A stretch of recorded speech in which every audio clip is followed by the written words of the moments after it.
बिस्मिल्लाहिर्रहमानिर्रहीम, अस्सलाम वालेकुम, good morning and welcome to morning at home. मैं हूं आपकी मेज़बान जुगन कासिम और उम्मीद है कि आप सब खैरियत से होंगे, खुश होंगे और पॉजिटिवली अपनी सुबह का आपने आगाज़ किया होगा।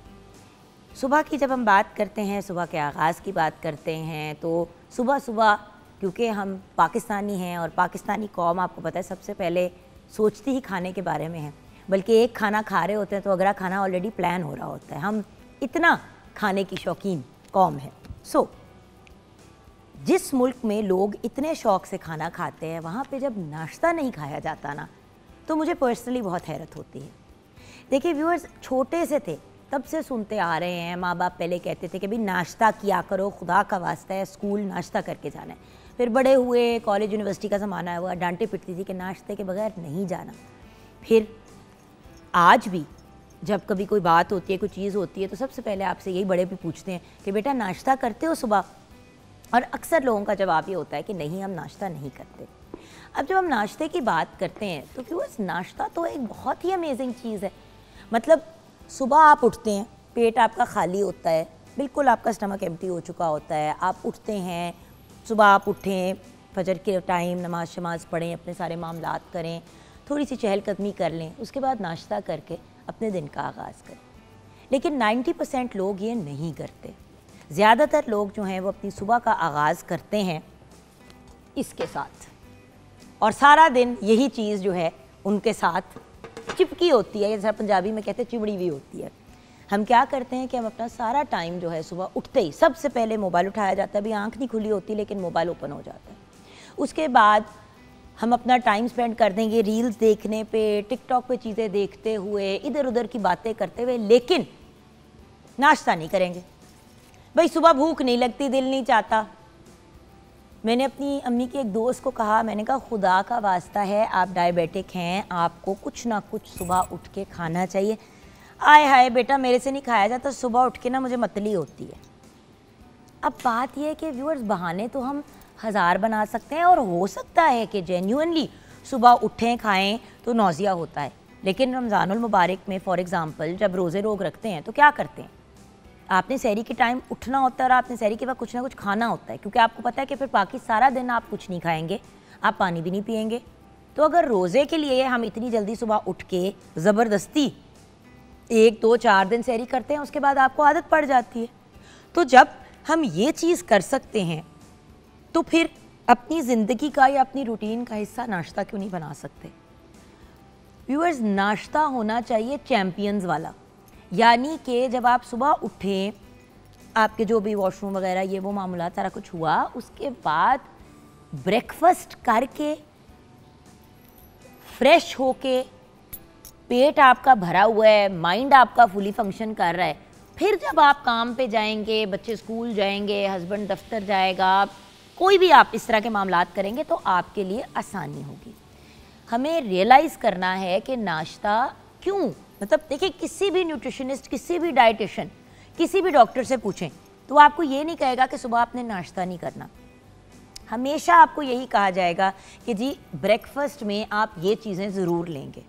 अगर आपने दोपहर का खाना ज़रा लाइट लेना है तो कोई इशू नहीं है, और फिर रात का खाना भी आपने लाइट ही लेना है। क्यों? सुबह हम उठते हैं, हमारी बॉडी बिल्कुल फ्रेश होती है, हम रेडी होते हैं अपने दिन को स्टार्ट करने के लिए, बॉडी भी रेस्टेड है, खाना भी हजम हुआ है, सारा कुछ हुआ है। अब अगर उठते ही गाड़ी को ले लें, गाड़ी क्या अगर पेट्रोल की टैंकी खाली होगी तो वो गाड़ी नहीं चलेगी। क्यों? क्योंकि उसकी गाड़ी की पेट्रोल की टैंकी खाली है। वो टैंकी के अंदर जो पेट्रोल है वो एनर्जी देता है गाड़ी को कि वो गाड़ी एक से दूसरी जगह, या बाइक आपको एक से दूसरी जगह लेके जाए।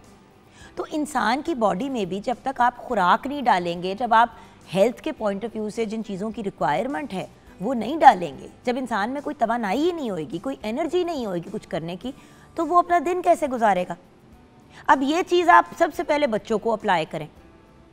बच्चों को जब हम नाश्ता खिलाए बगैर भेजते हैं, उसके पीछे सबसे बड़ा रीज़न तो ये होता है कि माँ बाप खुद नाश्ता नहीं करते। जब आप नाश्ता नहीं करेंगे तो आपके बच्चे भी नहीं करेंगे। अब आपका नाश्ता करना उतना ही ज़रूरी है जितना बच्चों का, लेकिन बच्चों के पर्सपेक्टिव से अगर सोचें तो देखिए, एक बच्चे ने सुबह उठ के वटेवर स्कूल जाना है, पहले 4-5 घंटे जब तक ब्रेक नहीं होती और ब्रेक में बच्चा कोई स्नैक नहीं खाता, उस वक्त तक अगर बच्चे का पेट खाली है तो बच्चे से फंक्शन नहीं हो पाएगा। या बच्चा स्कूल जाएगा भी तो आधा सोया हुआ होगा, गिर रहा होगा, पढ़ रहा होगा, हिम्मत उसमें होनी नहीं है कोई चीज़ करने की। फिर कहीं ब्रेक आई 11-12 बजे तो बच्चों ने, या 11 साढ़े 10 बजे, तो उस वक्त बच्चों ने कुछ खाया पिया और उसके बाद बच्चे जो हैं वो नॉर्मली एक्टिव हुए। व्यूअर्स, ये बहुत बुरी आदत है। ना बच्चे पढ़ पाते हैं, ना उनसे फोकस किया जाता है। हमारा माइंड भी 1 मिनट में डिस्ट्रैक्ट हो जाता है जब इंसान को भूख लगी हुई होती है। और फैक्ट की बात है कि देखें, नाश्ते में अगर आप मज़े की चीज़ें और ऐसी चीज़ें खिलाएंगे बच्चों को भी और बड़ों को भी जो वो इन्जॉय करते हैं, तो क्यों नहीं कोई नाश्ता करेगा। और व्यूअर्स, जो बंदा डाइटिंग कर रहा होता है या वेट लॉस कर रहा होता है, उसको तो बिल्कुल ही नाश्ता नहीं छोड़ना चाहिए।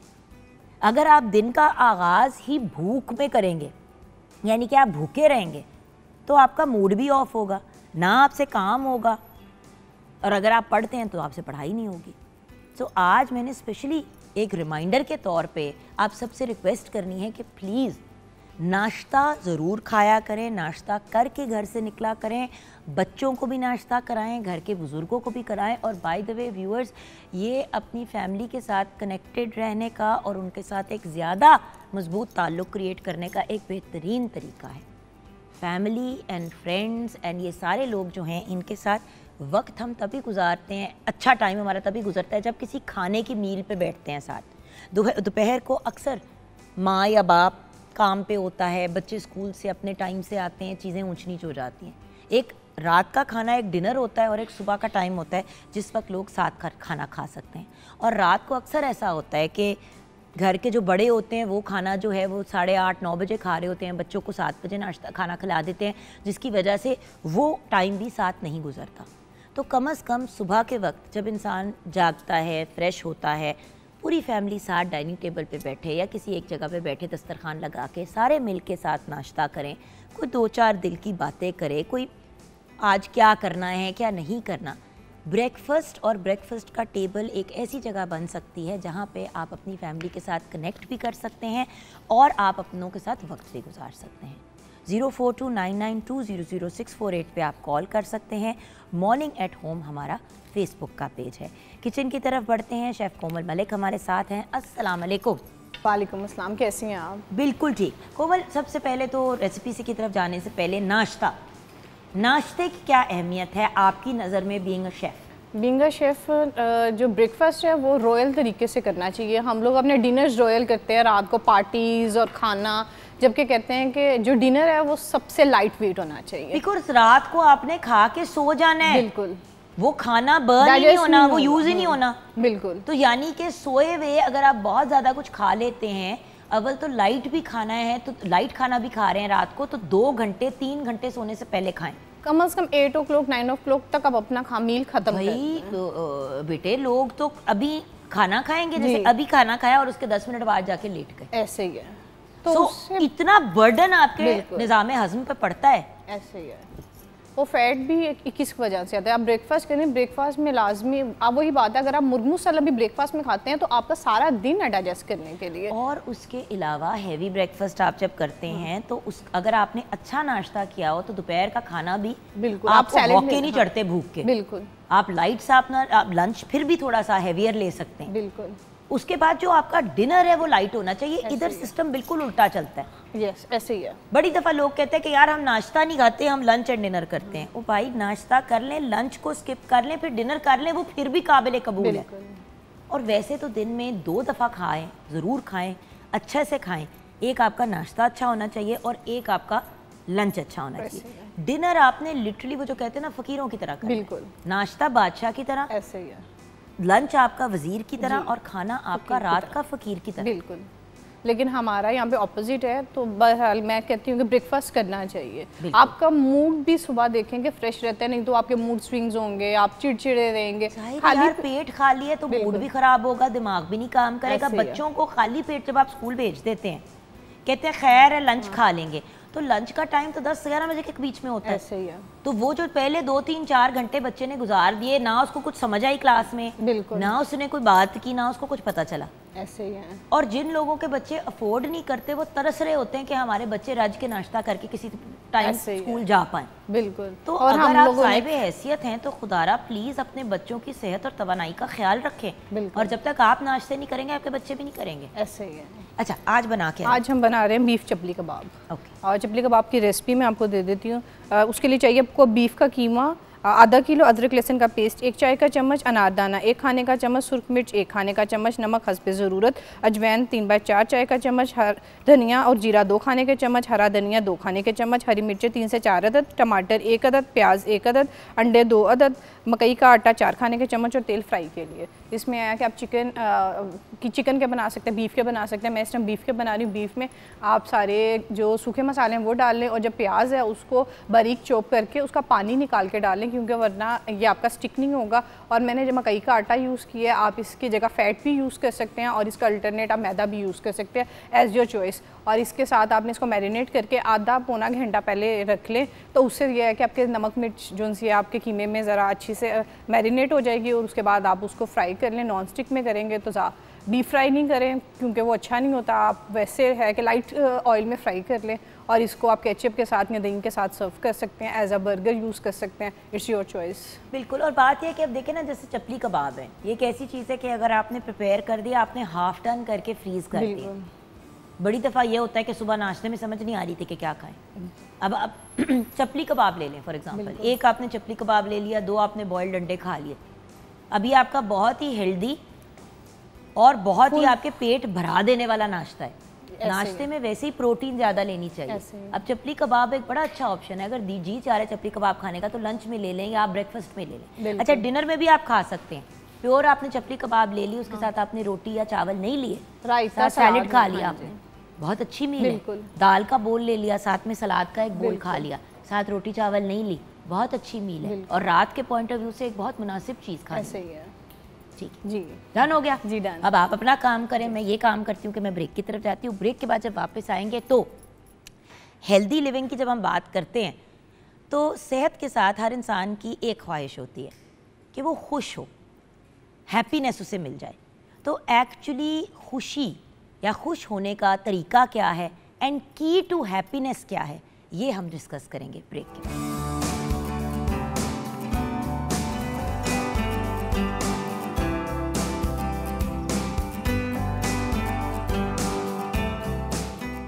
Welcome back from the break viewers. आप देख रहे हैं मॉर्निंग एट होम, और अब हम बात करने लगे हैं कि वो क्या खुफिया राज है, वो क्या चाबी है जो हमें खुशी की तरफ लेके जाती है। की टू हैप्पीनेस क्या है, सीक्रेट टू हैप्पीनेस क्या है। और इस पे बात करने के लिए हमने एक बहुत ही इंटरेस्टिंग और एक बहुत ही खुश पर्सनैलिटी को बताया। हर वक्त मुस्कुरा रहे होते हैं, मसले में हो, प्रॉब्लम में भी हो तो तब भी मुस्कुरा रहे होते हैं। हमें इनकी समझ नहीं आती कि ये ऐसा क्या है इनके पास राज है। तो मैंने सोचा आज इनसे हमने 1000 टॉपिक्स पे बात कर लिए, आज ज़रा खुशी के बारे में भी बात कर लेते हैं। तो हमारे साथ एक motivational speaker, TV and media analyst हैं, आप मॉडरेटर भी रह चुके हैं बहुत से इंटरनेशनल और नेशनल फोरम्स पे। तसद्दुक़ गिलानी साहब हमारे साथ हैं। अस्सलाम वालेकुम। वालेकुम अस्सलाम। क्या हाल है बॉस? बिल्कुल ठीक ठाक, आप कैसी हैं? मैं ठीक हूँ। आज के शो का आगाज़ किया इस बात से कि भाई नाश्ता बहुत अहम है। क्यों अहम है? क्योंकि वो आपकी सेहत को अच्छा रखता है। तो सेहत अच्छी होगी तो तभी इंसान खुश होगा ना। एक्चुअली तो हर चीज़ हमारी ज़िंदगी में इंटरकनेक्टेड होती है सर। वो एक नाश्ता सुबह ना खाना जिसकी वजह से आपको सारा दिन भूख लगी, जिसकी वजह से आप चिड़चिड़े थे, जिसकी वजह से शायद आपने झगड़ा भी किया, लड़ाई भी की, आपका मूड ऑफ भी हुआ, और फिर उस चेन रिएक्शन से आपका पूरा दिन बुरा गुजरा। बात कहाँ से शुरू हुई कि आपने नाश्ता नहीं किया, और जब आपको भूख लग रही थी उस वक्त ऑब्वियसली आप दफ्तर में थे या स्कूल में थे या जो भी काम कर रहे थे, तो अब आप अपने कामों में मसरूफ़ हो गए, पेट में मरोड़े पड़ रही हैं, मूड आपका ऑफ हो गया, और फिर सारा दिन आपका बुरा गुजरा। यानी कि हैप्पीनेस तो दूर दूर तक नहीं आई आपके करीब। हैप्पीनेस है क्या? जीवन खुशी जो है ना, वो बेसिकली एक ऐसा एम है जो हम सब का एम है। हम चाहते हैं हम खुश हों। है क्या? ये एक फ़लसफ़ा है। खुशी इंसान के अंदर की चीज़ है। अंदर की चीज़ कैसे है कि वो कहते हैं ना कि मैं एक मिसाल देता होता हूँ कि एक बुढ़िया ना वो गली में कुछ ढूंढ रही थी। अब वो ढूंढ रही है, पुराने लोग ज़रा वज़ादार होते थे, वो आके बुढ़िया से पूछते हैं कि अम्मा क्या खो गया है, क्या ढूंढ रही हैं?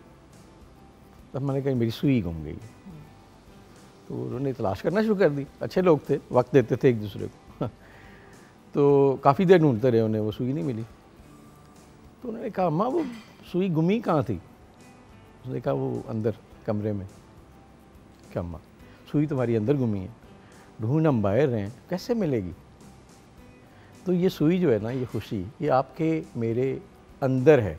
ये हमें इस बात की समझ अभी नहीं आई, वो हम समझेंगे इसमें। तो जो बाहर की चीज़ें हैं ना, वो उसमें ऐड ऑन कर सकती हैं, उसकी मुख्तलिफ रिक्वायरमेंट्स हो सकती हैं, लेकिन वो जो स्विच है, वो जो बटन है खुशी का, वो आपके अंदर है।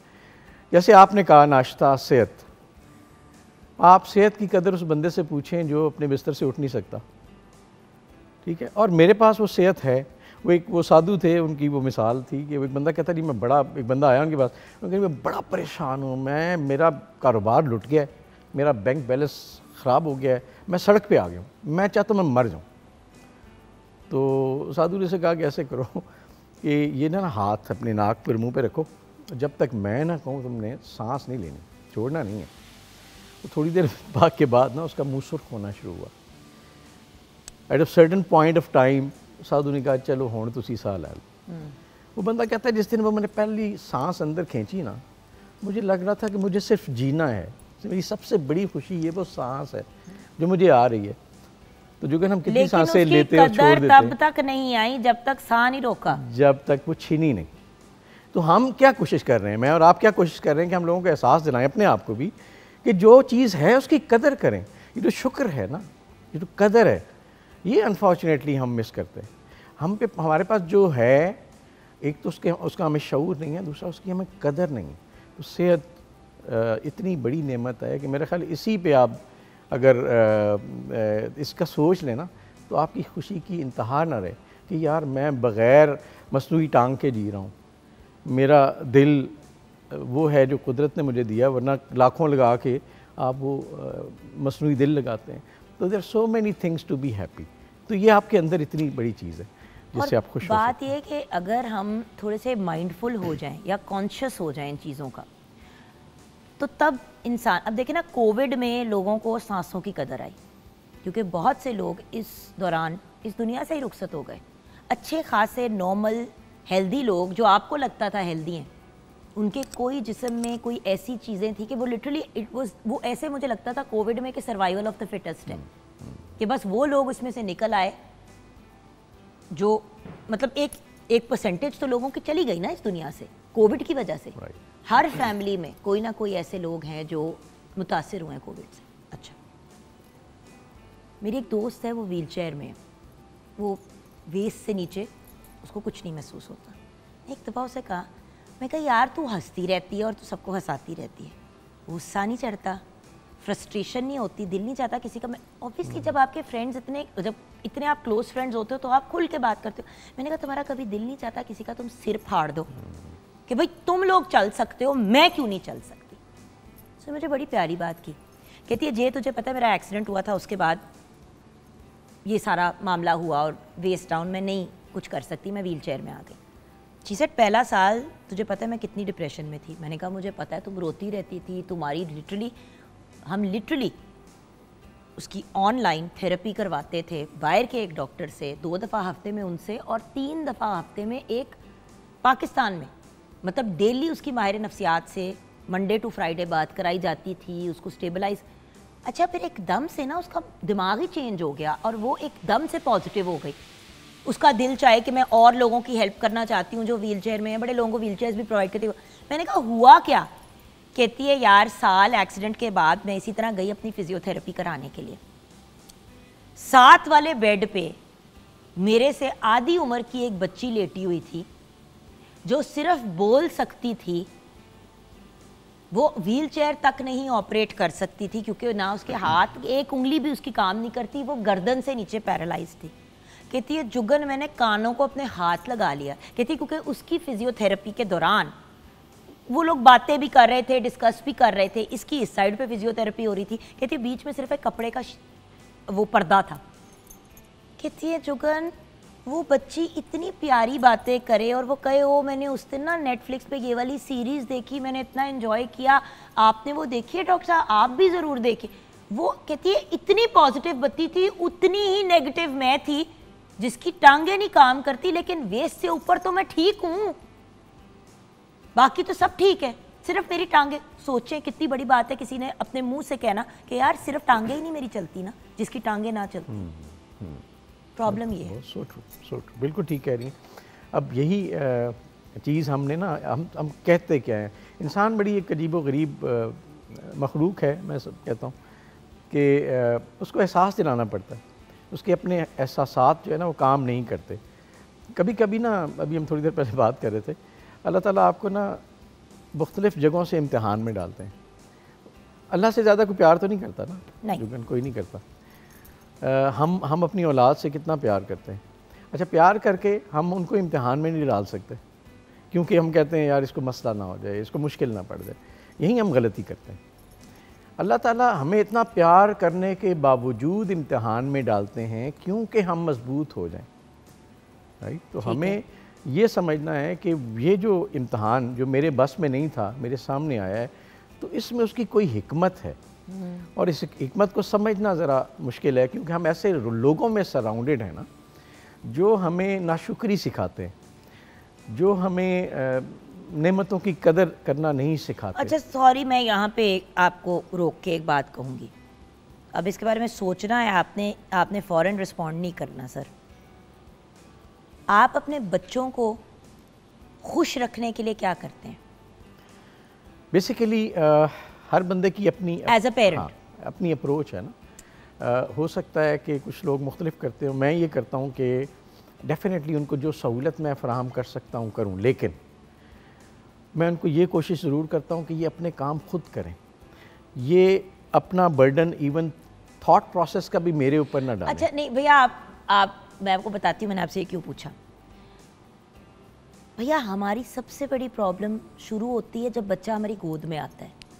हम ये नहीं सोचते कि हम इस बच्चे को एक खुश इंसान कैसे बना सकते हैं।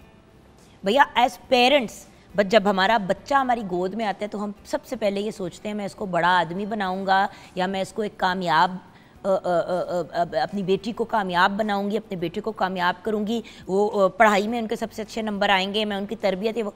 हम अपने बच्चों की अगर तालीम और तरबियत पे फोकस करते हैं तो हम अपने बच्चों की खुशी पे क्यों नहीं फोकस करते? बचपन में ही हम अपने बच्चे को ये सिखा देते हैं कि तुम्हारा अगर ए आएगा स्कूल में तो तब मैं तुमसे खुश होंगी और तब भी तुम खुश हो। अगर तुम्हारा बी आएगा तो तुम एक नालायक बच्चे हो और तुमने मेरी नाक कटा दी लोगों में। तो बच्चों को तो हम नाखुश और चीज़ों से ऑब्सेस तो हम ही करते हैं। आपने भी जैसे मुझे कहा ना कि मैं अपने बच्चों को उनको सोचना ना पड़े, हम अपने बच्चों को खुश करने के लिए क्या करते हैं? सिर्फ इंजॉय करने के लिए। बिल्कुल सही। लास्ट टाइम आप अपने बच्चों को पकड़ के पार्क में बिना किसी वजह, किसी रीजन, कोई ओकेजन कुछ नहीं, कब लेके गए? बिल्कुल, खैर वो तो इम्पोर्टेंट बातें हैं। You are very right. मैं उस तरफ से आ रही हूँ कि हम तो माँ की गोद में आते हैं तो हम पे प्रेशर होता है। हमने क्या किया, आपने जो मिसाल दी ना, हमने क्या किया, एक मटेरियल सक्सेस को उसके सामने रखा और उसे कहा कि ये तुम्हें मिल जाएगी तो तुम भी खुश होगे, मैं भी खुश हूँ। अच्छा, खुशी जो है ना उसके कुछ सेगमेंट्स हैं, यानी कुछ डिपेंडेंसीज हैं जो हमने बनाई हुई हैं। एक जो हम अक्सर बात करते हैं, वो आप जो बात करिए वो सोशल डिपेंडेंसी है, सोशल एक्नॉलेजमेंट है। For example social and family. हाँ, फैमिली और माँ बाप भाई फ्रेंड्स हमसे बड़े इम्प्रेस हो जाएं। बिल्कुल सही कह रहे हैं आप। वो क्या है, मेरे पास एक इस तरह की गाड़ी हो कि मैं जब जाऊँ तो लोग जो है ना वो देख के इम्प्रेस हो जाएं। क्यों इम्प्रेस हो? कि मुझसे कनेक्ट करें, ये याद रखिएगा, मुझसे कनेक्ट करें। ठीक है, ठीक है। अच्छा, अब फॉर एग्जांपल अगर आपके पास बहुत खूबसूरत जेवर है, नए नए लिए हैं, और आप किसी पहाड़ की चोटी पे खड़ी हैं और पहन के अकेली फिर रही हैं, you need someone to connect जो उसको कि हाँ अच्छा अच्छे लग रहे हैं। अच्छा, ये है सोशल एक्नॉलेजमेंट या रिकग्निशन की एक इंसान की ख्वाहिश। दूसरा इसका सेगमेंट ये है कि इंसान जो है ना जुगन नाखुश कब होता है? जब वो तन्हाई में जाता है। अकेला जब होता है, अकेला जब होता है, क्योंकि no man is an island viewers. Exactly, कोई इंसान भी इस दुनिया में इसलिए नहीं आया कि वो अकेला होके किसी नुक्कर में जाके अपने आप को बंद कर दे।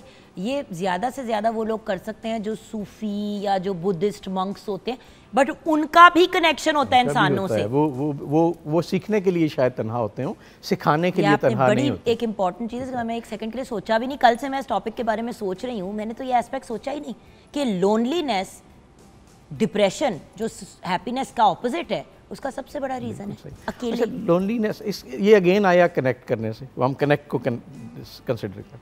अच्छा, तन्हा बंदा कब होता है? दो सूरतों में मेरे ख्याल में। एक, जब वो बहुत ज़्यादा मगरूर हो जाए कि उसे अपने जैसा कोई नज़र ना आए, जब तकब्बुर इंसान में आ जाता है, जो अल्लाह का काम है, हमारा नहीं। हमारे तो औकात दूसरा, जब वो अपना कॉन्फिडेंस इंतहाई लूज कर दे, यानी कि टॉप ऑफ द गेम पे हो बंदा या बॉटम। असल में पता है, मैं हमेशा एक बात कहती हूँ भैया कि किसी का ज़र्फ देखना है ना, तो उसको तब देखो जब वो सब अपनी कामयाबी के पीक पे हो या फिर उसके पास कख भी ना हो। बिल्कुल सही। आपको बंदे की असलियत तब पता बिल्कुल चलेगी। सही। जो इंसान उस वक्त भी मुस्कुरा रहा है ना, मैं उसको सलाम पेश करती हूँ। तो इन दो सूरतों में आप तन्हाई की तरफ जाते हैं। अच्छा, इस असल ज़िंदगी इसके बीच में है कहीं, यस, राइट? और वो ये है कि आप खुद भी और अपनी औलाद में भी ये कॉन्फिडेंस पैदा करें कि तुम्हारे पास अगर एक आम से कपड़े हैं लेकिन तुमने सलीके से पहने हैं तो इट्स एनफ, राइट? अच्छा, हम जब पहले नॉर्म की तरफ आए ना, जिसमें हम, अच्छा, फिर आप अगर कनेक्ट ह्यूमन से नहीं कर पाते, तो आपने देखा होगा यूरोप में, अमेरिका में ह्यूमन से लोग थोड़ा थोड़ा डिस्कनेक्ट होते अब एनिमल्स की तरफ। अच्छा, फिर लोग पौधों के साथ भी कनेक्ट करके खुश होते हैं, गार्डनिंग करके लोगों को खुशी होती है। तो वो सेगमेंट्स हैं अपने अपने, लेकिन उस खुशी का सबसे बेहतर एक अगर बॉक्स निकाला जाए, दैट इज़ कनेक्शन, रिलेशनशिप, ठीक है? और जो दुनिया की सबसे बड़ी एक रिसर्च आज तक मानी जाती है, वो ये थी कि हमेशा उन लोगों की उम्रें लंबी पाई गई, खुश ज़िंदगी गुजारी, जिनके रिलेशनशिप पॉजिटिव रहे। अच्छा, रिलेशनशिप पॉजिटिव रखना दूसरे पे डिपेंड नहीं करता, हाँ जी, ये आप पे डिपेंड करता है कि आप किसी से कनेक्ट करते हैं तो उसके पीछे क्या है। मुझे एक दोस्त ने ना एक दिन खाने पे बुलाया और मुझे कहा, यार फ़लाँ एक बड़ा आदमी उसमें आ रहा है, एक और फ़लाँ बड़ा आदमी आ रहा है, हो सकता है कल तुम्हें उससे काम करे तो तुम भी आ जाओ। तो मैंने कहा, यार मुझे मत बुला, इसलिए मत बुला कि मेरा कोई काम पड़ेगा तो ये मेरे काम आएंगे। हाँ, उनसे मिलना है, उनसे बात करनी है, उनसे ताल्लुक़ बनाना है, और बात है। बाज़-औक़ात तो साथ खड़ा बंदा काम नहीं आता, बाज़-औक़ात वो बंदा काम नहीं आता जो आ नहीं सकता, उसके बस में नहीं है, जो आप समझते हैं कि सब कुछ कर सकता है, क्योंकि ये बेसिकली ये अल्लाह यही सिखाते हैं कि ये लोग आपके काम नहीं आते, काम के कोई और आता है। तो इसलिए आप लोगों से अब जब कनेक्ट करते हैं ना कि कोई आपके काम आएगा, किसी से आपका मसला हल होगा, तो यहीं से ख़राबी का आगाज़ हो जाता है। तो जो रिलेशनशिप है, for the sake of relationship होना चाहिए, ताल्लुक़ के लिए होना चाहिए। बाकी काम छोटे मोटे ज़िंदगी के आते जाते रहते हैं, और बाज़ वक़्त आपके सामने, आपके हाथ में काम होता है, आप किसी का नहीं कर पाते। तो ये जो नीयत है ना कि मैंने कनेक्ट करना है तो किस वजह से करना है, दैट इज़ वेरी इंपॉर्टेंट। तो भैया आई थिंक सबसे इम्पॉर्टेंट बात जो अब हम सेकंड मरहले में करेंगे, देखिए सबसे पहले तो ये फ़ैसला करना ज़रूरी था कि खुश रहना इम्पॉर्टेंट है और ख़ुशी बड़ी अहम है। ये भी हमने कुछ हद तक अंडरस्टैंड कर लिया कि हम खुश क्यों नहीं रह पाते। तो अब ब्रेक की तरफ बढ़ते हैं। ब्रेक के बाद जब वापस आएंगे तो अब मैं आपसे ये जानना चाहती हूँ कि भाई चले भाई, दुनिया में खुशी का आंसर बड़ा कम है, लोग इतने खुश नहीं रहते जितना उनको रहना चाहिए, तो कैसे रहे? और मैं जानना चाहती हूँ कि ग्रास रूट लेवल पे, क्योंकि देखें आपने अगर बच्चे की पर्सनैलिटी 5 से 7 साल की उम्र में बन जाती है, अगर आपने एक बच्चे को आदत डाल दी है रोबोट की तरह सिर्फ पढ़ाई करनी है और हर चीज़ मैकेनिकली करनी है, उसकी पर्सनैलिटी बन चुकी है। अब आप उसको अगर 20 साल की उम्र पे ये वाली बात बताने की कोशिश करेंगे कि बेटा खुश रहना बड़ा ज़रूरी है, तो 20 साल की अब उसकी आदतें पक्की हो चुकी हैं।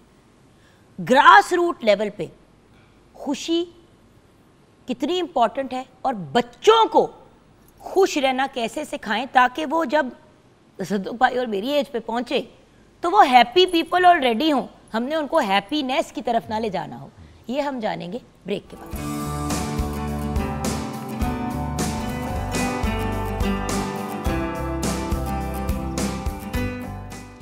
Welcome back from the break viewers. motivational speaker, TV and media analyst, moderator at international and national forums. तसद्दुक साहब हमारे साथ हैं।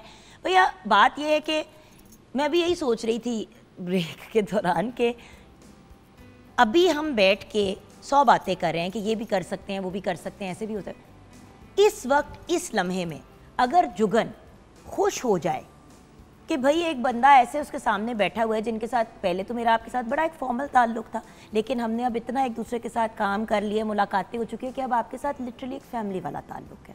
तो मैं इस चीज़ पे क्यों नहीं खुश हो सकती कि यार मैं Pakistan television network state channel पे होस्टिंग कर रही हूँ। सॉरी, औकात से बढ़ के चीज़, अल्लाह का बड़ा करम, खुश होने की बात। फिर मेरे सामने ऐसा बंदा बैठा हुआ है जो मेरे भाइयों की तरह है और मैं उससे बात भी खुशी की कर रही हूँ। अब ये खुश होने की बात नहीं है। उधर मेरे लेफ्ट पे खड़ी हुई है एक बच्ची जिसके साथ मेरा वैसे ही बड़ा लाड है, वो टैलेंटेड भी है, वो स्मार्ट भी है, वो शेफ है, उसके साथ शो से अलावा भी एक ताल्लुक है, लेकिन शो की वजह से मुलाकात भी होती। अभी इस लम्हे में खुश होने के मेरे पास 50,000 रीजंस हैं, लेकिन मैं उतनी खुश नहीं हूँ जितनी मैं हो सकती हूँ। क्योंकि प्रॉब्लम ये तसद्दुक भाई, मैंने खुश होना सीखा ही नहीं। खुश होना सीखना पड़ता है, उसी तरह जिस तरह साइकिल चलानी सीखनी पड़ती है। कैसे सीखे खुश रहना? बहुत खूबसूरत बात आपने की। ये वही बात है जो इसका ना एक मेन थीम है, सीखना। हमने सीखा नहीं है, आज हम सीखने की कोशिश करते हैं। एक स्टडी एक ऐसी थी जिसमें उन्होंने 3 ग्रुप्स बनाए स्टूडेंट्स के, और हर ग्रुप को एक टास्क दिया। एक ग्रुप को टास्क दिया कि आप वो 5 चीज़ें लिखें जिसकी वजह से आप ग्रेटफुलनेस महसूस करते हैं कि यार बड़ा मज़ा आया पिछले 5-7 दिनों में, ये 5 चीज़ें मेरे साथ ऐसी हुई हैं या मैंने ऐसी की हैं कि मुझे बड़ा मज़ा आया।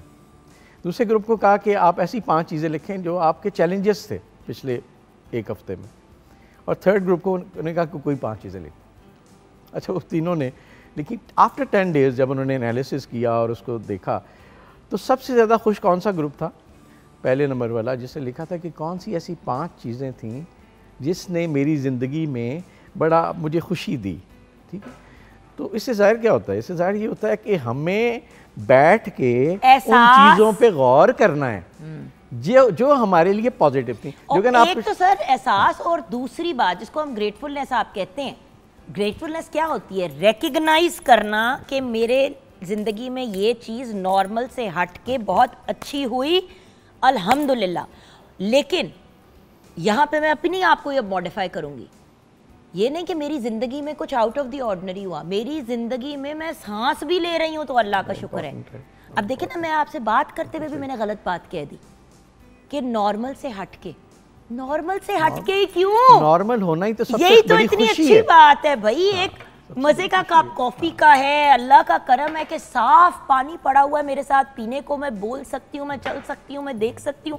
भाई सामने बैठा हुआ है, वो भी गप लगा रहा है मेरे साथ, बंदा सुख दुख भी कर रहा है। काम नहीं लग रहा है, ऐसे लग रहा है कि जैसे आप हैंग आउट कर रहे हैं फैमिली के साथ। तो भाई बंदा इससे ज्यादा इस लम्हे में क्या शुक्रगुजार हो। आप 5 दिनों की बात कर रहे हैं।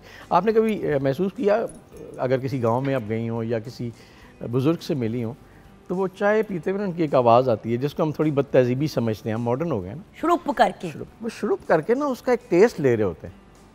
आपने ये 1000 रुपए की कॉफ़ी आपके सामने पड़ी, आपको पता ही नहीं आप कर क्या रहे हैं। नहीं, कस्में बड़ी सस्ती है। अच्छा, और हमने इधर ही एग्जैक्टली, नहीं ठीक, हम महंगे लेकिन मामलात में पड़ते ही नहीं देयर इज समथिंग ना। इसी तरह जो कहने वाले भी कहते हैं कि आप अपने खुश क्यों नहीं रहते, आप अपनी खुशियों को गारंटी करना चाहते हैं। कैसे? आपको लगता है कि ये जो आज आपके पास है ये हमेशा कैसे रह सकता है और उसको मैं कैसे सिक्योर करूं, उस सोच में आप नाखुश हो जाते हैं। आप आज आपका बर्बाद हो गया। हाँ, इस टेंशन में कि कल मैंने क्या करना है। अच्छा, वो कल भी आ गया, आप उसमें भी नाखुश हैं क्योंकि अब आप अगले कल की बात कर रहे हैं। तो ये जो गारंटी करने वाली चीज़ है, ये मैं हमेशा सोचता हूँ this is not of my, नहीं दे सकता हमें, this is not of my problem, this is something else, किसी और के हाथ में। मेरा काम ये है कि आज के दिन में मैं भरपूर एफर्ट करूँ जो कि मेरे लिए ज़रूरी है। तो अच्छा, दूसरी नाखुशी कब होती है? जब आप पास्ट के रिग्रेट्स से नहीं निकलते। आए हाय, ओ यार उसने ऐसे क्यों कह दिया, मैंने ऐसे क्यों कर दिया, काश मैं ऐसे ना करता, काश वो ऐसे ना करता। ये काश से हमने निकलना है भाई। गुजरे हुए कल और आने वाले कल ने ही हमारी बर्बादी फेरी हुई है, क्योंकि हम उसमें से निकल ही नहीं पाते। ये पीछे, ये आगे, वो भाई जो बीच वाला है, आप उसमें खड़े हैं, आप स्पीड ना। तो खुशी का सबसे बड़ा फ़लसफ़ा ये है, एक फ़लसफ़ा हमने बयान किया के अंदर है। दूसरा फ़लसफ़ा ये है कि आपने इस खुशी को गारंटी नहीं करना, आपने इस खुशी को एंजॉय करना है। इस वक्त इसमें रहना है, थोड़ी देर इसको महसूस करना है। ये जो चाय का कप आप पी रहे हैं, इसके अंदर क्या टेस्ट है, इसको महसूस करना है। कहने जो सिखाने वाले ये कहते थे कि आप जब शावर भी ले रहे हैं तो उसको एक एक पानी के कतरे को महसूस करें। हम तो पता नहीं क्या सोच रहे थे। और तो you need to live in the moment. Operational mode में गुजर जाता है, आप गाड़ी में जा रहे होते हैं, आपके साथ एक्सीडेंट होता है, आपको तो ये भी नहीं होश होती कि खुदा ना खास्ता किसी का एक्सीडेंट हो गया, क्योंकि आप इतनी ज़्यादा चीज़ों में फंसे हुए होते हैं। असल में हम ना दूसरों के दुख को दुख समझते नहीं, यानी खुदा ना खास्ता वही ना, अपने भी जब तक नहीं गुजरती तब तक एहसास नहीं होता। यानी साथ एक बंदे को किसी वजह से तकलीफ हो गई है, आपको फ़र्क ही नहीं पड़ता, क्योंकि वो आपके साथ नहीं हुआ। जिस दिन आपको होता है फिर आपको एहसास होता है। तो यहाँ पे ही मसाइल शुरू होते हैं कि हमारे अंदर वो एहसास ख़त्म हो गया। अब कनेक्ट करने का मतलब क्या है? कनेक्ट करने का मतलब ये है कि आप किसी के खुशी और गम में शरीक हों। अगर फॉर एग्ज़ाम्पल, हम पहले भी एक मुझे याद है हमने बात की थी कि अगर आपकी बहुत बड़ी अचीवमेंट है और आपका सेलिब्रेट करने वाला साथ कोई नहीं है, सो खत्म। तो you need people to celebrate. So people are very important. अच्छा, वो लोग इंपॉर्टेंट हैं, लेकिन अब ये मसला ये आ जाता है कि लोग इंपॉर्टेंट हैं लेकिन इसलिए मुझसे मिलते हैं कि इनका मुझसे कोई गरज है, लालच है। वो भाई अल्लाह ने लगाया ना उनका गरज और लालच, अल्लाह ने लगाया ना आपके साथ। अल्लाह ताला वसीले बनाते हैं, ऐसे तो नहीं होता ना। एग्जैक्टली, तो वो आपके पास आ गए और क्या चाहिए। हाँ, ये इम्पॉर्टेंट है कि आप बेवकूफ़ों की तरह अपना नुकसान इस तरह ना कर दें कि वो आपको धोखा दे जाए, ठीक है ना। क्योंकि मोमिन के बारे में कहा जाता है कि वो बेवकूफ़ नहीं हो सकता, ठीक है। तो ये और बात है, लेकिन उससे आप इसलिए ना मिलें, उससे इसलिए बात ना करें कि किसी गरज की वजह से मेरे पास आया। सो व्हाट, अल्लाह ने भेजा भाई। अगर वो एक साहब थे, उनका वो कहते हैं नहीं कि एक बंदा मेरे पास आया और उसकी हालत बहुत बुरी थी, यानी रंग पीला, एवरीथिंग वाज बैड। तो आया, उसने कहा जी मुझे ना डॉक्टर ने कहा कि आपको कैंसर का लास्ट स्टेज है, यू अबाउट टू गो। तो उन साहब ने उन्हें कहा कि अब तुम ऐसे करो। कहते मेरे जहन में जो है मैंने कह दिया। मैंने कहा तुम ऐसे करो, तुम्हारे कोई गाँव है? कहते जी है। कब गए थे आखिरी दफ़ा? तो उन्होंने कहा 20 साल पहले, 22 साल पहले। वैसे करो कि खाता पीता आदमी था, तुम ऐसे करो वहाँ जाओ, कुछ दिन वहाँ रहो, उन लोगों के छोटे छोटे मसले होंगे हल कर देना, ठीक है, थोड़ा दिन वहाँ रह के आओ। कहते हैं वो 20-25 दिन, जितने दिन के बाद भी उसने वापस आना था, आया, उसका रंग बदला हुआ था। उसने कहा क्या हुआ? उसने कहा जी मैं बस रहा हूँ वहाँ जाके, एक तो मुझे बड़ा अच्छा लगा कि मैं अपनों में गया हूँ और वो एक डिफरेंट सा एहसास हुआ जिस एहसास से मैं महरूम था बहुत अरसे से। और क्या था, लोगों के छोटे, किसी की नाली ख़राब थी उसको ठीक करा दिया, किसी की दीवार गिरी हुई थी उसको ठीक करा दिया, कोई आके बैठ गया उसका कोई मसला हल कर दिया। तो उस चीज़ ने ना मुझे एक वो भुला दिया कि मैं किसी परेशानी में हूँ। और अब जब मैं डॉक्टर के पास गया हूँ तो उसने कहा ये मच बेटर देन बिफोर, ठीक है। तो ये बेसिकली होता ही ये है कि आपको इंसान चाहिए, आपको कोई चाहिए, और वो कोई आपके आसपास ही होता है, आप उसको महसूस नहीं करते, ठीक है। और दूसरी बात ये जो आपने एक बात की, मैं उसको कनेक्ट कर दूँ एक सिर्फ उसमें, घरों में बच्चों को हम खुशी सिखाते नहीं हैं। कैसे नहीं वही सिखाते? तो मैं उसकी तरफ ही आना चाह रही हूँ कि अल्टीमेटली देखिए ये बात बचपन में शुरू होती है। हम बहुत से बचपन के हुए हुए नुकसानों को इस उम्र पे ठीक कर रहे होते हैं, जिसको हम अपनी बचपन के ट्रिगर्स और वो सारी चीज़ों को हैंडल करने की कोशिश करते हैं। अगर बचपन में कुछ चीज़ें ना हो तो आगे जाके उनको ठीक करने की ज़रूरत ही नहीं होगी। देखिए, प्रॉब्लम होने के बाद हम हल क्यों ढूंढते हैं? प्रॉब्लम ना होने दें। बिल्कुल सही कह रही है। असल में ना तरबियत बड़ा काउंट करता है। जब लास्ट प्रोग्राम में हमने बात की थी, आपने कहा था बेटियों को ये तरबियत दी जाती है, तो बेटों को नहीं दी जाती। मैंने कहा बहुत अच्छी बात है, बेटियों को दी जाती है, बेटों को भी दी जानी चाहिए, राइट। अच्छा, उसमें होता ये है कि हम ना बच्चे को नाशुक्री सिखाते हैं पहले दिन से, चाहे वो छोटा सा बच्चा है, चाहे वो किसी गरीब फैमिली का बच्चा है या बहुत अमीर फैमिली का बच्चा है, उसको हम ये सिखाते हैं तुम्हारे पास जो है ये इनफ नहीं है, तुम्हारे पास इससे ज़्यादा होना चाहिए। अच्छा, वो उस पर मुतमईन ही नहीं होता, वो कहता है देखिए फ़लाँ के पास ये। अब जब फ़लाँ आ गया ना, ये कंपैरिजन हमने उसे सिखाया है। देखिए ये चीज़ वहाँ, अब बहुत से लोग कहेंगे हम तो नहीं कहते, करते हैं। मैंने भी किया। जब when I was a single mother और हमज़ा को मैं अकेले पाल रही थी तो भाई हर वक्त ना जब भी मुझे कोई कहता था हाँ जी तो क्या प्लान है, क्या सोचा है, तो मैं कहती थी बस अपना घर बनाना है, किसी तरह अपना घर बनाना है, किसी तरह अपना घर बनाना है। एज अ रिज़ल्ट हमज़ा के भी जहन में ये बात बैठ गई कि मेरी मामा ने घर बनाना है, मेरी मामा ने घर बनाना है। और एक मज़े की बात बताऊँ, उस टाइम पीरियड में मैं 3 जगहों पे रही अपना घर बनने से पहले, कनाडा से आने के बाद पिछले 10-12 नहीं बल्कि 18 सालों में। तो आप सोचें कि उन जगहों को मैंने एंजॉय ही नहीं किया क्योंकि बस मैं इसमें फंसी हुई थी कि मैंने घर बनाना है। देखिए घर बन गया, खुशी हुई उस वक्त, लेकिन उसके बाद वो टाइम निकल गया और ज़िंदगी में आगे चीज़ों में आगे बढ़ना शुरू हो गया। एग्जैक्टली। एक दफ़ा ना हम एक मैनेजमेंट ट्रेनिंग कर रहे थे, तो उसमें ट्रेनर ने सवाल किया कि अच्छा आप ये बताएं कि आपकी सैलरी जब बढ़ जाए तो कितने अरसा आप खुश रहेंगे। तो हम सब ने जवाब दिए उल्टे सीधे, किसी ने कहा 1 साल, किसी ने कहा 2 महीने, किसी ने ही सेड 1 वीक। वो जो खुशी है आपकी बहुत बड़ी ख्वाहिश थी ना सैलरी बढ़ने की, वो 1 वीक की खुशी है, बिकॉज 1 हफ्ते में आप प्लान कर चुके होते हैं कि ये पैसा जो आपके पास फालतू आ रहा है इसको आपने कैसे स्पेंड करना है, एंड इट्स ओवर, राइट। तो बेसिकली ये जो बाहर की खुशियाँ ना ये सिर्फ वक्ती होती हैं। और दूसरा मैं हमेशा एक बात सोचता हूँ और वो ये है कि जब आप जितने फूलों की तलाश में होते हैं ना, जितनी बड़ी बड़ी ख्वाहिशात होती हैं आपकी, उतने ही कांटे भी आपके आसपास उगते हैं फिर, ठीक है। फिर उनमें से आपको गुजरना पड़ता है। अगर आप बस बड़ी गाड़ी है तो हो सकता है आपका मसला भी बड़ा हो, बिल्कुल आपको जेलसी भी उतनी फेस करनी पड़े। भाई देखिए आप जितना ऊपर देखोगे उतना ही अपना आप छोटा महसूस होगा। एग्जैक्टली। तो हमारे मज़हब ने ये सोल्यूशन दिया ना, सोल्यूशन ये दिया कि दुनियावी मामलात में अपने नीचे देखो कि यार उसको तो खाना भी नहीं मिल रहा, अब मेरे पास ये देखो साफ़ सुथरा पानी, हर चीज़ पड़ी है।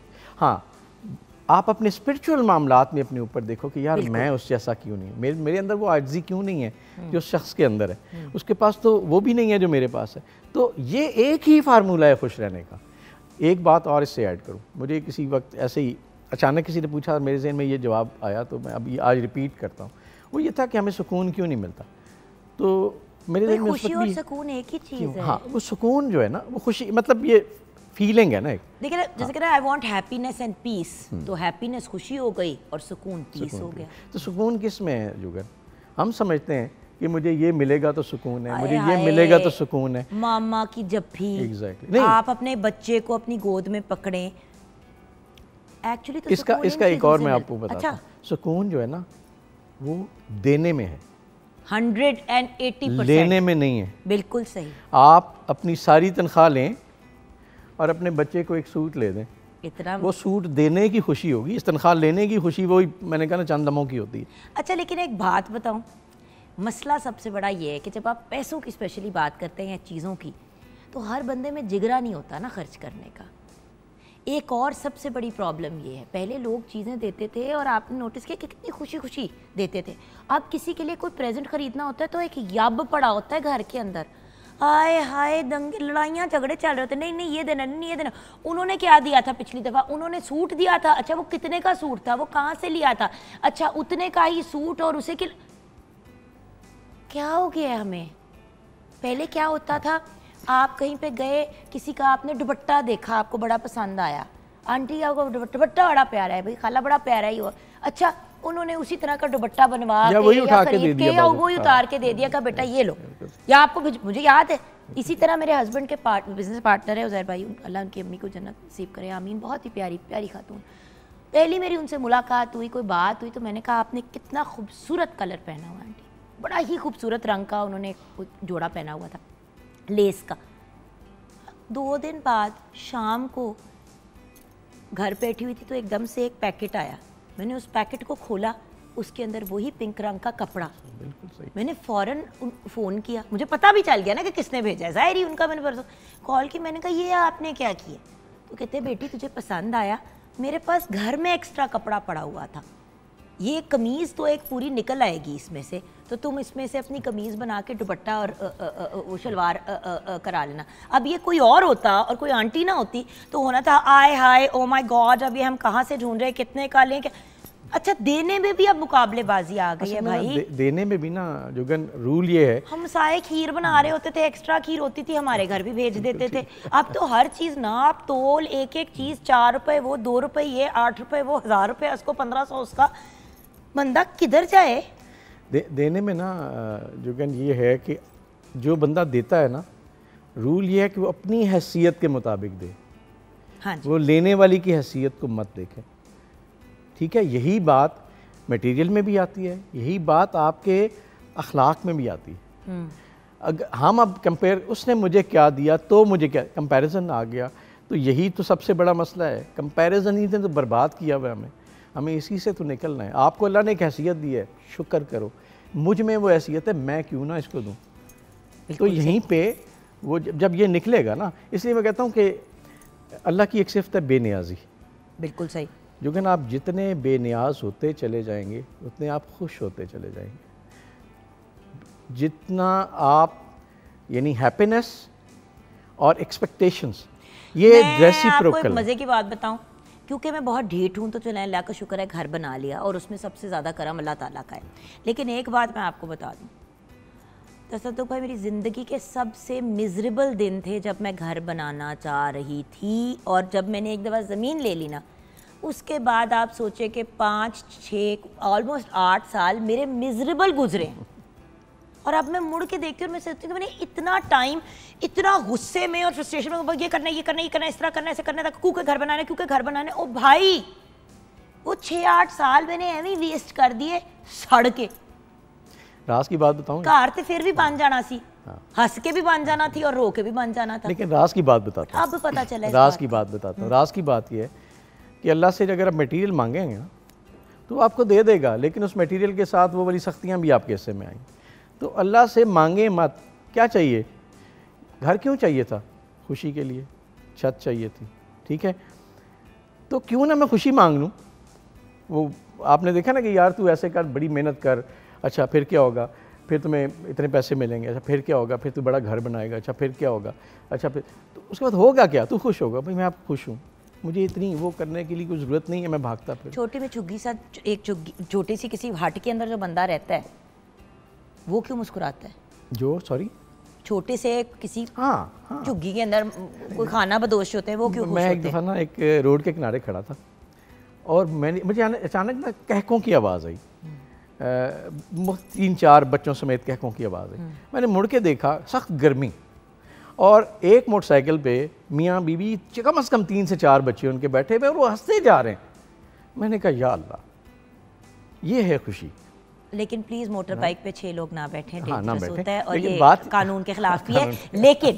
लेकिन खुशी है उसमें जो आपके पास है। लेकिन एक बात हमें समझनी है, अल्लाह ने, और आप उसी तरह एक मर्सिडीज या BMW में एक बंदा अकेला बैठा हुआ है सड़ी बूथी बना के, बिल्कुल सही है, और आप मुड़ के देख रहे हैं तू सड़ा बैठा है भाई, उनको देख, वो बाइक पे बैठे हुए, उनकी दंदियां नहीं अंदर जा रही।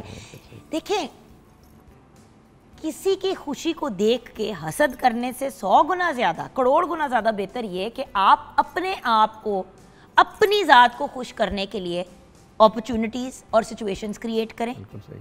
वापस नेचर और नॉर्मल उस वक्त की तरफ जाएं जिन वक्तों में हमारे माँ बाप बच्चे थे। नॉट इवन जब हम बच्चे थे, जब हमारे माँ बाप बच्चे थे उस वक्त ये मसाइल नहीं थे। बिल्कुल ठीक है। अगर टीवी भी किसी के घर में टीवी आता था तो वो एक टीवी सारे मोहल्ले का टीवी होता था, सारे जाते थे, बैठे थे, देखते थे। उनको चाय भी पिलाते थे साहब, चाय भी पिलाते थे। मुझे याद है कि जब कोई पहले कोई गाड़ी आती थी किसी के घर में तो सारे हमसाए आते थे कि हुन भी चक्कर लगा के लाओ, असी भी चक्कर लाना है। अब किसी के घर नई गाड़ी आती है तो सबसे पहले साड़ा चढ़ता है कि इसके घर में गाड़ी क्यों, मेरे पास क्यों नहीं है। नहीं हराम के कमाता है, इसलिए इसके ने गाड़ी खरीदी है। मुझे इतनी हंसी आती है इन चीज़ों को देख के कि अगर सारा वक्त आपने इस तरह की नॉनसेंस के अंदर गुजार देना है तो फिर फ़ायदा क्या? बिल्कुल सही। तो हमें एक चीज़ समझनी है और ईमान रखना है उस पर, वो ये है कि जो आज के दिन में मेरे पास, आपके पास, इन सब के पास जो अल्लाह ने वसाइल दिए हैं, जिन हालात में अल्लाह ने रखा है, जिस कंडीशन में अल्लाह ने रखा है, वो एक्चुअली हमारे लिए बेहतरीन हैं। सिर्फ हमें उसका शऊर नहीं है। जब हमें इसका शऊर आ जाएगा ना तो फिर हमें उसका शुक्र भी आएगा। उम्रे के दौरान ना, उम्रे की एक छोटी सी बुक है, उसमें एक दुआ है, तो मैं पढ़ के ना बड़ा ही, मैं क्या यार, मैं सोच भी नहीं सकता। दुआ क्या थी कि या अल्लाह वो कर दें जो हमारे हक़ में बेहतर हो। और इससे अगला जुमला इससे ज़्यादा खूबसूरत है, और मुझे उसका शऊर दे दें। हमें तो शऊर ही नहीं है ना कि मेरे हक़ में बेहतर क्या, हम मांगते फिर रहे हैं, वो दे दो, क्या पता उसके साथ क्या क्या मसाइल हैं जुड़े हुए। ऐसे पैकेज आता है ना। तो आप जब दुनियावी खुशी मादियत से दूरी का नाम है, हम खुशी मादी चीज़ों में ढूंढ रहे हैं, हम तो 180 डिग्री आउट ऑफ फेस चल रहे हैं। खुशी नहीं है उस रास्ते में, खुशी उससे डिसएंगेज होने का नाम है। और एक बात बताऊं, बात यह कि हर बंदे ने अपनी ज़िंदगी को अपने हिसाब से जीना है। आपके जो सर्कमस्टांसेस हैं, आपकी जो ख्वाहिशात हैं, यानी कि अगर इफ़ आई एम पॉइंटिंग और जुगन है तो जुगन की ख्वाहिशात क्या हैं? जुगन को खुशी मिलती है बेकिंग से, म्यूज़िक सुन के, और उससे बढ़ के अपने बच्चों के साथ टाइम स्पेंड करके। तो मुझे ये चीज़ें करनी चाहिए क्योंकि मैं डिज़र्व करती हूँ कि मैं खुश रहूँ, और अगर मैं खुश होंगी तो मैं अपने बच्चों के साथ भी एक पॉजिटिव रवैया रखूँगी, वो भी खुश होंगे। देखिए छोटी चीज़ों में, जिनको हम छोटा कहते हैं, एक्चुअली बहुत बड़ी चीज़ें होती हैं। छोटी चीज़ों में खुशियाँ ढूंढना शुरू करें। बैठे हुए हैं बच्चों के साथ और लूडो आपने निकाल ली और आप सबने मिलकर लूडो खेली शुरू कर दी, ये मोमेंट्स वापस नहीं आएंगे। बच्चे 16, 17, 18 साल की उम्र के बाद बहुत कम आपके साथ वक्त गुजारते हैं, और जब अपनी ज़िंदगियाँ स्टार्ट कर देते हैं फिर तो और भी कम वक्त गुजारते हैं। तो ग्रास रूट लेवल पे उनको खुश रहना सिखाएं, क्योंकि 30 साल की उम्र पे आप अपने बेटे को जाके नहीं पकड़ के कह सकते कि पुत्र खुश रहना ज़रूरी है। वो कहेगा तू बचपन में क्यों नहीं बताया, जब कह रहे थे कि गधों की तरह काम करो, गधों की तरह पढ़ो। सो फाइनली आपका मैसेज क्या है? फाइनल मैसेज मेरा ये है जुगन, कि जो कहते हैं ना, हर ये जुमला बड़ा आम है, जो आपको चाहिए वो आप देना शुरू करें।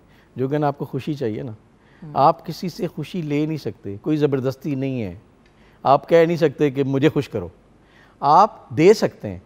जब आप देंगे ना तो there is a rule of nature, आपको वो चीज़ मल्टीप्लाई होके मिलेगी। तो आप, वही मैं कहता हूँ, देना शुरू करें। चाहे वो पैसा, हमें देने में ना सिर्फ एक लफ्ज़ नज़र आता है पैसा, पैसे के अलावा बहुत सारी चीज़ें हैं देने की। भाई सबसे बड़ी बात ये, मुस्कुरा दें, किसी को गले लगा लें, किसी को थोड़ा सा प्यार दे दें, किसी के मुश्किल में किसी का साथ दे दें, किसी को हौसला दे दें, कोई अपसेट है उसको गले लगा लें, उसका तसल्ली दे दें। बात ये कि व्यूअर्स, कितनी दफ़ा मैंने देखा है, कोई अस्पताल में, आई स्टिल रिमेंबर, मैं एक दफ़ा एक हॉस्पिटल में चलती हुई जा रही थी, तो एक खातून बिल्कुल अकेली, यूजुअली कोई ना कोई साथ होता है जब कोई बंदा अपसेट होता है, वो एक खातून बाहर बैठ के रो रही थी। मैं गुजरी पास से, मुझे अजीब लगा, मैं घूम के वापस आई, मैं साथ उनके बैठ गई। मैंने कहा खैर तो है? कहते नहीं, अंदर मेरे बेटे का ऑपरेशन हो रहा है। मैंने कहा अच्छा, तो आप अकेली हैं? कहती है हाँ जी, ये मुझे मिलने के लिए आया हुआ था बाहर से, तो इसको प्रॉब्लम हो गई। तो मैंने कहा कुछ सीरियस बात है? अच्छा, मेरी उनसे ना बातचीत हो रही है, मैं उनसे गप लगा रही हूँ ये वो, तो वहाँ से कोई आए, मेरे क्योंकि मैं जिस वजह से आई हुई थी वहाँ से मेरे को मेरे रिलेटिव आ गए, उन्होंने कहा कि तुम यहाँ क्या कर रही हो? अच्छा ये कौन, ये वो? तो मैंने कहा कि बस वैसे ही इनके पास बैठ गई, बेटे सलाम दुआ करके वहाँ से निकली, तो मुझे अब डांट पिट रही है, जिधर तुम्हें कोई नज़र आता है तुम जाके बैठ जाती, तुम पागल तो नहीं हो गई? ये कोई हरकत है करने वाली? मैंने कहा रो रही थी, तो आगे से जवाब क्या है, तेरे मामे दी पुत्र सी। देखें, ये एक बड़ी इंपॉर्टेंट बात है कि ये जो हमारे अंदर एक चीज़ आ गई है ना व्यूअर्स, कि हम किसी को अब तकलीफ़ में देखते हैं तो अपने मतलब से मतलब रखते हैं। अल्लाह ना करे कभी आप भी किसी तकलीफ़ में हो सकते हैं और आप कहीं अकेले बैठे हुए हैं और आपको कोई मुँह नहीं लगा रहा, और उस वक्त उस तकलीफ़ के अंदर कोई सहारा देने वाला नहीं होता। सो द पॉइंट इज़, लोगों का सहारा बने, अल्लाह ताला आपके लिए वसीले क्रिएट करेगा। Thank you so much Tassaduq भाई, आप भी खुश रहें, आबाद रहें, हमें भी अल्लाह खुश रखे और आबाद रखे, आमीन। और इसी नोट पे ब्रेक की तरफ जाएंगे। ब्रेक के बाद जब वापस आएंगे तो कुछ पीटीवी की भी बातें करेंगे। ब्रेक।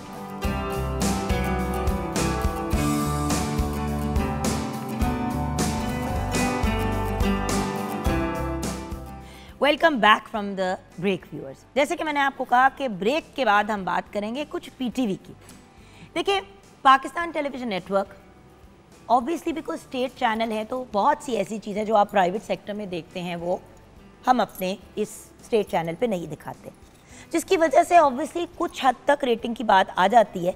लेकिन ज़्यादातर हम अल्लाह का शुक्र अदा करते हैं क्योंकि हम बहुत सी नेगेटिव चीज़ों से बच जाते हैं। हमें वायरल होने का शौक़ नहीं है, हमने तो अपने गेस्ट को बनाना है, उनको इज़्ज़त देनी है और उनसे इज़्ज़त और रिस्पेक्ट के साथ। अब जैसे कि एक जो यहाँ पे लड़की आई हुई है वो मेरी सहेली है, उनके साथ मेरा अपना ही लाड है, मेरी बहनों की तरह है, हम मजाक भी करते हैं, गप भी लगाते हैं। लेकिन अगर एज गेस्ट आई नहीं है, पीटीवी ये बड़ी इंपॉर्टेंट बात है। पीटीवी तो फिर इनके साथ एक सर्टन तरीके से चलना है, दोस्ती प्यार यारी अपनी जगह है, बट रिस्पेक्ट और डिकोरम अपनी जगह है, जो अक्सर आप प्राइवेट सेक्टर में मिसिंग देखते हैं। मैं प्राइवेट सेक्टर को बुरा नहीं कर रही, मैं प्राइवेट सेक्टर में बहुत काम करती हूँ, हम सब करते हैं, लेकिन जो एक मदर इंस्टीट्यूशन की रिगार्ड और रिस्पेक्ट है वो अपनी जगह है। तो दो लोग जिन्होंने as child stars Pakistan television के साथ काम करना शुरू किया, अब माशाल्लाह प्राइवेट सेक्टर्स में हर जगह आप इनको देखते हैं, लेकिन हैं तो हमारे पीटीवी के। तो सहेली मेरी बहुत ही प्यारी और टैलेंटेड आर्टिस्ट जिन्होंने सुपरहिट ड्रामे दिए हैं हमें, पतझड़ हो गया, फरेब हो गया, राहें हो गया and many many more projects, साथ भी काम किया, अलग-अलग भी काम किया, बेहतरीन एक्टर फिल्म एंड ड्रामा, और उससे बढ़ के इस इंडस्ट्री की अम्मा बनने का उनको बहुत शौक है। यानी कि हर बंदे को उन्होंने पाला हुआ है, जो बंदा किसी प्रॉब्लम किसी टेंशन में होता है वो इनके दर पे पहुंच जाता है। मैं बात कर रही हूँ अपनी बहुत ही प्यारी दोस्त नईमा खान की। अस्सलाम वालेकुम नईमा। वालेकुम सलाम, क्या हाल है? बिल्कुल ठीक हूँ। किसी के साथ भी वैसे आपको मैं बिठा दूँ शो के अंदर, मुझे ये टेंशन नहीं होती क्योंकि ना इनकी किसी से लड़ाई होती है ना कोई फड्डा होता है, बस हर किसी से इनका लाड ही है। और उसी तरह एक हमारे लाडू बाबा जान, जो अभी इतनी उनकी उम्र नहीं हुई थी लेकिन उन्होंने फैसला किया कि मैं सबका बाबा हूँ, मैं सबको प्यार करता हूँ, सब मेरे बच्चे हैं। टेक्निकली तो बड़े भाई हैं, लेकिन चलें जी, हर किसी को कहते हैं कि मेरी बेटी है तो मैं कह देती हूँ कि मेरे बाबा जान आज हमारे साथ हैं। इन्होंने भी हमारी इंडस्ट्री को बहुत ब्रिलियंट काम और ब्रिलियंट प्रोजेक्ट्स दिए, लेकिन उससे बढ़ के पाकिस्तान टेलीविज़न की फैमिली का ये बहुत इंपॉर्टेंट हिस्सा बहुत अरसे तक रहे। प्राइवेट सेक्टर में इन्होंने बहुत काम किया, थिएटर में बहुत काम किया, फिल्म में बहुत काम किया, लेकिन पीटीवी के साथ जो इनकी एक रिलेशनशिप है, ताल्लुक है, उसको उन्होंने कॉन्स्टेंटली बरकरार रखा।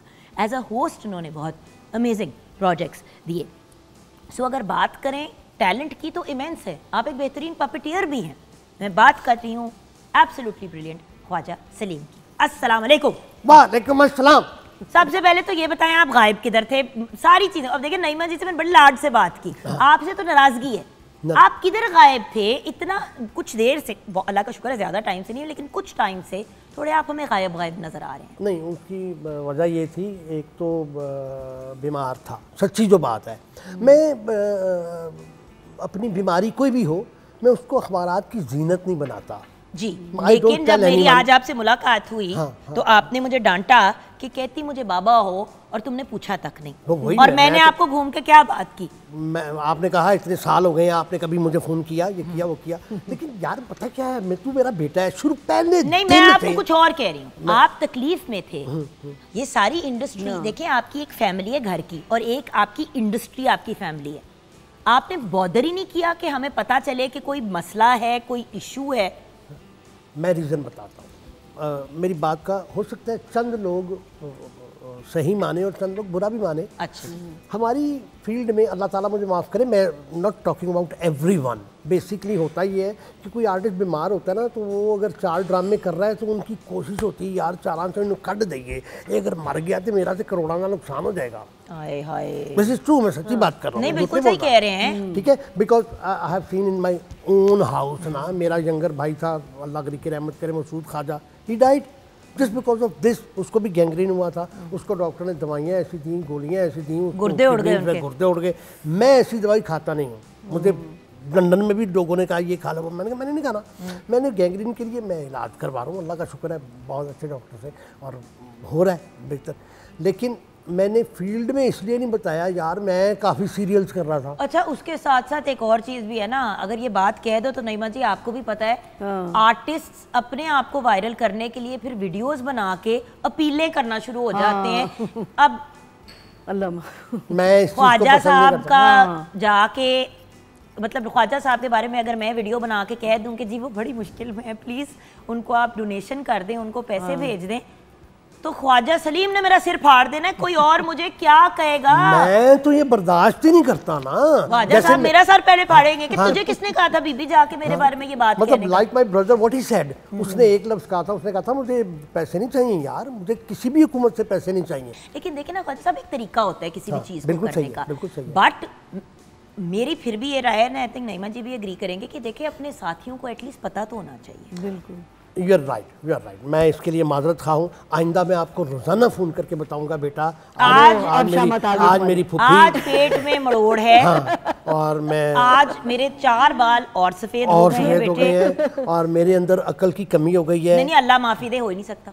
अच्छा चलो, इसका नहीं हो सकता, बाकी सब कुछ हो सकता। अभी राशिद मेरा बेहतरीन दोस्त है, राशिद महमूद, मुझे कहने लगा खाजा तू वड्डा होके की बनेगा। मैं क्या इस तो बाद लाश ही बनना है। अल्लाह माफी दे। तो सही भाई, इसके बाद इस तो वड्डा होके की बनेगा। एक तरफ घूम के कहते हैं बाबा और दूसरी तरफ देखे बात किस किस्म की कह रहे हैं। ऐसी बातें अब क्या करें, अब आपसे मैंने बात ही नहीं करनी। अच्छा नहीं, मैं इनसे मैं बाद में बात, इनकी सेटिंग मेरे ख्याल से ब्रेकों में करेंगे, हम दोनों बहनें मिलके करेंगे, जिस तरह हम करते हैं ना सेट लोगों को, वो वाली सेटिंग इनकी करते हैं। मैं इंटरप्ट करता रहूंगा ना जहां भी मौका मिलेगा। अच्छा, आप दोनों बच्चों ने बचपन में पीटीवी ज्वाइन किया, तो इस बच्चे की पीटीवी में एंट्री कैसे हुई? मेरी मम्मी रेडियो आर्टिस्ट थी और इशफाक अहमद खान मेरे मामू थे, तो मम्मी तलकीन शाह के लिए इधर रेडियो स्टेशन आया करती थी। तो फिर मम्मी का पीटीवी में भी एंट्री हुई। तो यावर साहब का एक प्ले था, 2 प्ले बल्कि मुझे याद हैं। तो वो एक था अजायब घर, फिर था एक झोंक सियाल। तो उसमें भी होता था, तो जब मम्मी आती थी तो वो कहते थे कि बच्चे भी आ जाएं, तो वो मुझे भी साथ हो जाते। तो मुझे याद है आबिद साहब का निकाह हो रहा था और हुमैरा जी का, तो उसमें वो छुआरे मारते हैं ऐसे, तो वो सारे फैल गए, तो मैं भी भागी भागी छुआरे छून रही हूँ और वो खा, तो वो वाला सीन किया था। मतलब ऐसे, मतलब कोई टॉकी ही नहीं थे, लेकिन ऐसे वो एंट्री ऐसे थी। लेकिन उसमें ये था कि शुजात हाशमी ये सब गोद में उठा के फिरते थे, क्यूट से प्यारे से, तो ऐसे वैसे ही बच्चों को दिल चाहता है ना कि बस आस-पास रखो। तो यावर साहब मुझे बख्शे कहते थे कि नाइमा तुम जो है ना, जिसने तुम्हारे बारे, तुम वाइटनर मत लगाया करो, मत एक्टिंग का तुम्हें इतना शौक है। तो मैं कहती थी सर इस तरह मैं कैसे करूं, फिर लोगों को मैं मतलब प्रूव भी तो करना है कि मुझे एक्टिंग आती है। तो कहते वो हो जाएगा वक्त के साथ साथ। तो कहते थे किसी ने तुम्हारी बहुत ही जल्दी थी इस बात का, तो मैं भी विटनेस हूँ जी। मैंने इनको मना किया था, मैंने कहा Naima you are doing wrong, का रोल प्ले किया है जो इनसे उम्र में 2 साल बड़े हैं। गलत है ना। उस वक्त ड्रामे में, बाय द वे, ये मैं व्यूअर्स आपको एक बात बताऊं, मैं नाम शाम किसी का नहीं लूंगी, किसी को आपको वो नहीं करना चाहती, और ये हम वैसे ही आपस में दोनों बहनें हंसती हैं। इन्होंने एक प्ले किया और किया, ओ भाई, जब आपको पता चल गया कि जिसको आपका अव्वल तो अब इतनी अक्ल आ गई है मेरी इस प्यारी सी मासूम सी बच्ची को कि भाई पूछना है कि किसकी अम्मा बना रहे हो। हाँ। इनसे 2 साल बड़े आर्टिस्ट एज में, असल जिंदगी में 2 साल बड़े आर्टिस्ट की इन्होंने माँ का रोल प्ले किया। भाई क्या आपको प्रॉब्लम है? तो कैसे प्रूव करती, मुझे एक्टिंग का शौक इतना था, मैं छोटे छोटे कब तक करती रहती। एक आर्टिस्ट ऐसे थे जो 2 नहीं, उसके साथ सिफर भी लगा हुआ था, वो 20 साल बड़े थे, उसकी भी माँ का रोल किया हुआ इसने। पता नहीं क्या है। मैंने मना, खुदा की कसम, मैं अकेला बंदा था, मैंने कहा आपको याद है ना, मैंने कहा नाइमा आप गलत कर रहे हो। इनसे मुलाकात इनिशियली हुई तो मैं ऑब्वियसली आपा कहती थी, क्योंकि हर कोई इनको आपा कहता था। बाद में मैंने कहा यार, मेरी तो लड़ाई हो जाती है आपा पे, मैं कहती हूँ भाई रिश्तेदारी नहीं करनी इस फील्ड में बस। नहीं, बट आपा एक नेचुरली होता है ना कि सीनियर आर्टिस्ट, सीनियर एक एज के पॉइंट ऑफ व्यू से और एक अच्छा ये कराची में शुरू हुआ था, लाहौर में जान बात ये है कि सीनियर आर्टिस्ट वो होता है जो एक सर्टेन टाइम से काम कर रहा है। अब एक 25 साल की लड़की भी मेरे सामने सीनियर आर्टिस्ट है, अगर मैं 18 साल से मीडिया में यहाँ काम कर रही हूँ, राइट, मुझे 18 ईयर्स हो गए, अगर वो बच्ची 22 साल से या 20 से भी कर रही है तो वो मेरी सीनियर है, लेकिन एज में मेरे से वो बड़ी नहीं है। एक बात हो गई। और दूसरा सीनियर ये होता है कि उम्र में बहुत हो।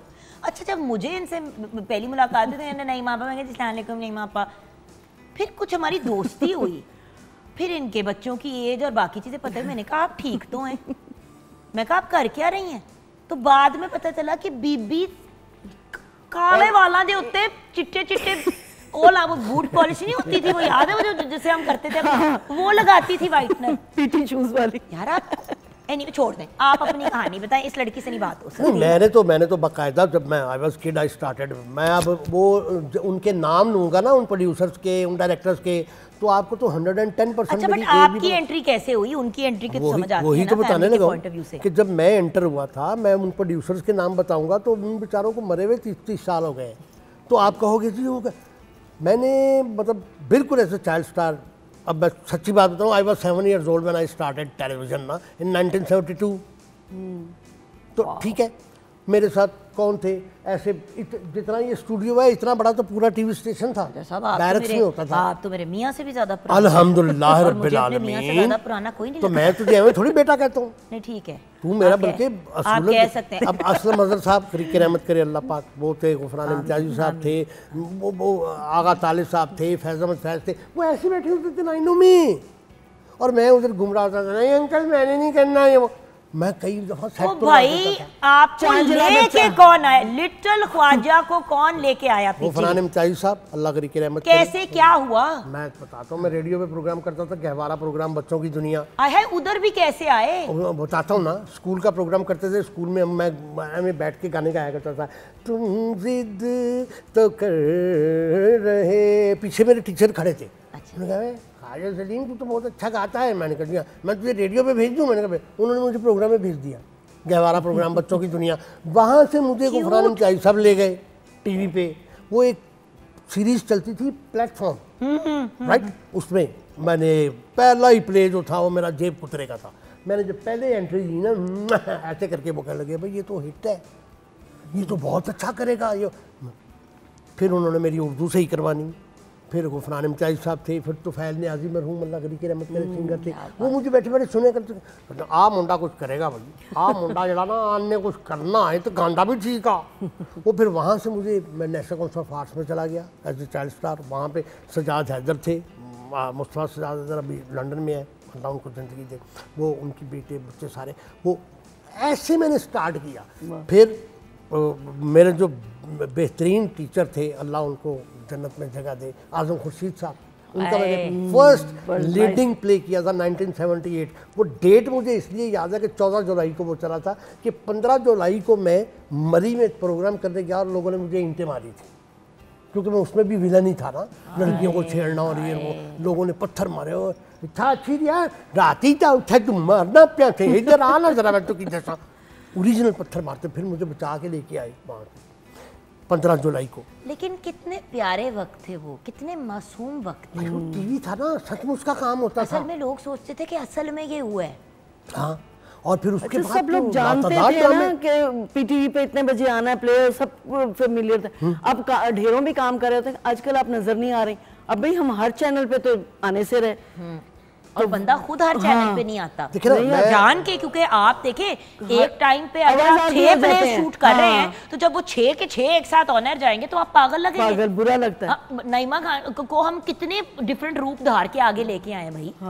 देखिए हर प्रोजेक्ट में आपका कैरेक्टर नहीं होता, कुछ प्रोजेक्ट्स में आप जैसी हैं आप वैसे ही दिख रही हैं, लेकिन और अब अगर 3 प्लेस में आप वैसी ही दिख रही हैं जैसी आप हैं, कितना अजीब लगता है। लेकिन जुगन बात पता है क्या है, आप 10 चैनलों पे काम कर लो, अगर आप एक ही तरह का कर रहे हो तो फिर उसका फायदा कोई नहीं है ना, कि एक ही कैरेक्टर आप हर जगह पे कर रहे हैं, हर जगह पे कर रहे हैं, हर जगह पे कर। हमने काम करना होता है, चूजिंग है ना, हम कैसे नहीं यार ये कैरेक्टर। अभी मैं खलील रहमान कमर के 3-4 मैंने सीरियल किए, कहने लगा यार खाते तूने क्या, मैंने कहा ये मेरा दिल कर रहा था, मैंने ये कैरेक्टर इसलिए किया था। वो अब मोहब्बत तुमसे नफरत है, बंटी आई लव यू, ये इस तरह के जो ड्रामे थे वो डिफरेंट कैरेक्टर थे, मैंने टोटली कोशिश की डिफरेंट करने की। अब आप जितने ड्रामे देखते हैं एक ही तरह का कैरेक्टर कर रहे होते ना, नाइमा तो एक तरह का नहीं करती। बट वही तो बात है ना, देखें एक बात है, नईमा जी की अपनी एक लाइफ भी है इस इंडस्ट्री के अलावा, और एक बड़ी माशाल्लाह बिजी और भरपूर ज़िंदगी है। प्रॉब्लम ये है कि बहुत ज़्यादा हमारे जो आर्टिस्ट इस फील्ड में जो थोक के हिसाब से काम कर रहे हैं, वो काम ही सिर्फ रोबोट की तरह कर रहे हैं। और लाहौर के आर्टिस्ट अल्लाह का शुक्र है कि हम थोड़ा सा ना अपने आप को इजी कर देते हैं, गैप दे के हम लोग थोड़ा सा गैप दे देते हैं, और थोड़ा सा, और हम लोग क्यों नहीं कराची शिफ्ट हुए, हमारा सबसे बड़ा रीज़न ही ये था कि हमने अपनी फैमिलीज, अपने घर बार अपनों के पास रहना, ताकि हम कनेक्टेड रहें। भाई काम के साथ खुश भी तो रहना है ना, सिर्फ काम तो नहीं। अच्छा, ब्रेक के बाद नईमा जी मुझे आपका एनालिसिस चाहिए, क्योंकि आपके एनालिसिस हमेशा बड़े फनी होते हैं। तो ब्रेक के बाद मुझे आपका एनालिसिस चाहिए कि क्यों 70,000 चैनल होने के बाद भी एग्जैक्ट वही चीज देखने को मिल रही है। लेकिन एक वक्त था जब सिर्फ एक पीटीवी था, जब हम दोनों छोटी थी एक पीटीवी था, और उस एक पीटीवी पे हर प्रोजेक्ट दूसरे प्रोजेक्ट से डिफरेंट होता था। अब हजारों चैनल्स हैं, लेकिन हर चैनल पे एक ड्रामा, जैसे अगर फॉर एग्जांपल चैनल एक्स है तो चैनल एक्स के ऊपर 4 ड्रामे एक जैसे चल रहे हैं। आप चैनल्स की बात करें, वो एक ही चैनल पे एक जैसे 3-4 ड्रामे चल रहे हैं और उनके अंदर आर्टिस्ट भी वही घूम रहे हैं। ब्रेक के बाद बात करेंगे।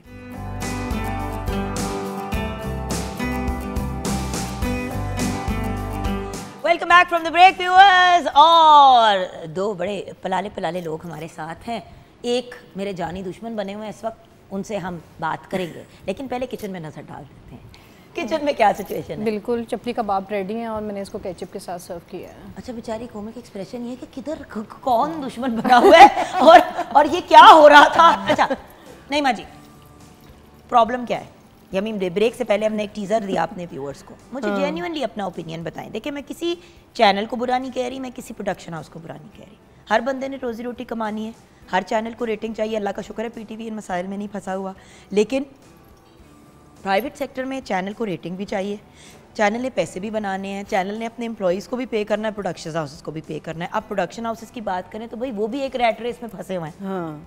तो मैं बुरा किसी को नहीं कह रही, लेकिन भाई अगर 4 ड्रामे एक ही चैनल पे ऑन एयर हो रहे हैं तो चारों एक जैसे क्यों हैं? मुझे लगता है वहाँ पे स्क्रिप्ट सेक्शन नहीं है, क्योंकि यहाँ पे जब होता है ना, पहले हम पीटीवी पे काम करते थे तो जब एक प्ले किया तो उसके बाद फौरी मैं दूसरा प्ले नहीं कर सकती थी, गैप आता था। एक ही टाइम पे आप 2 प्ले नहीं कर सकते थे, रूल था ये। रूल था।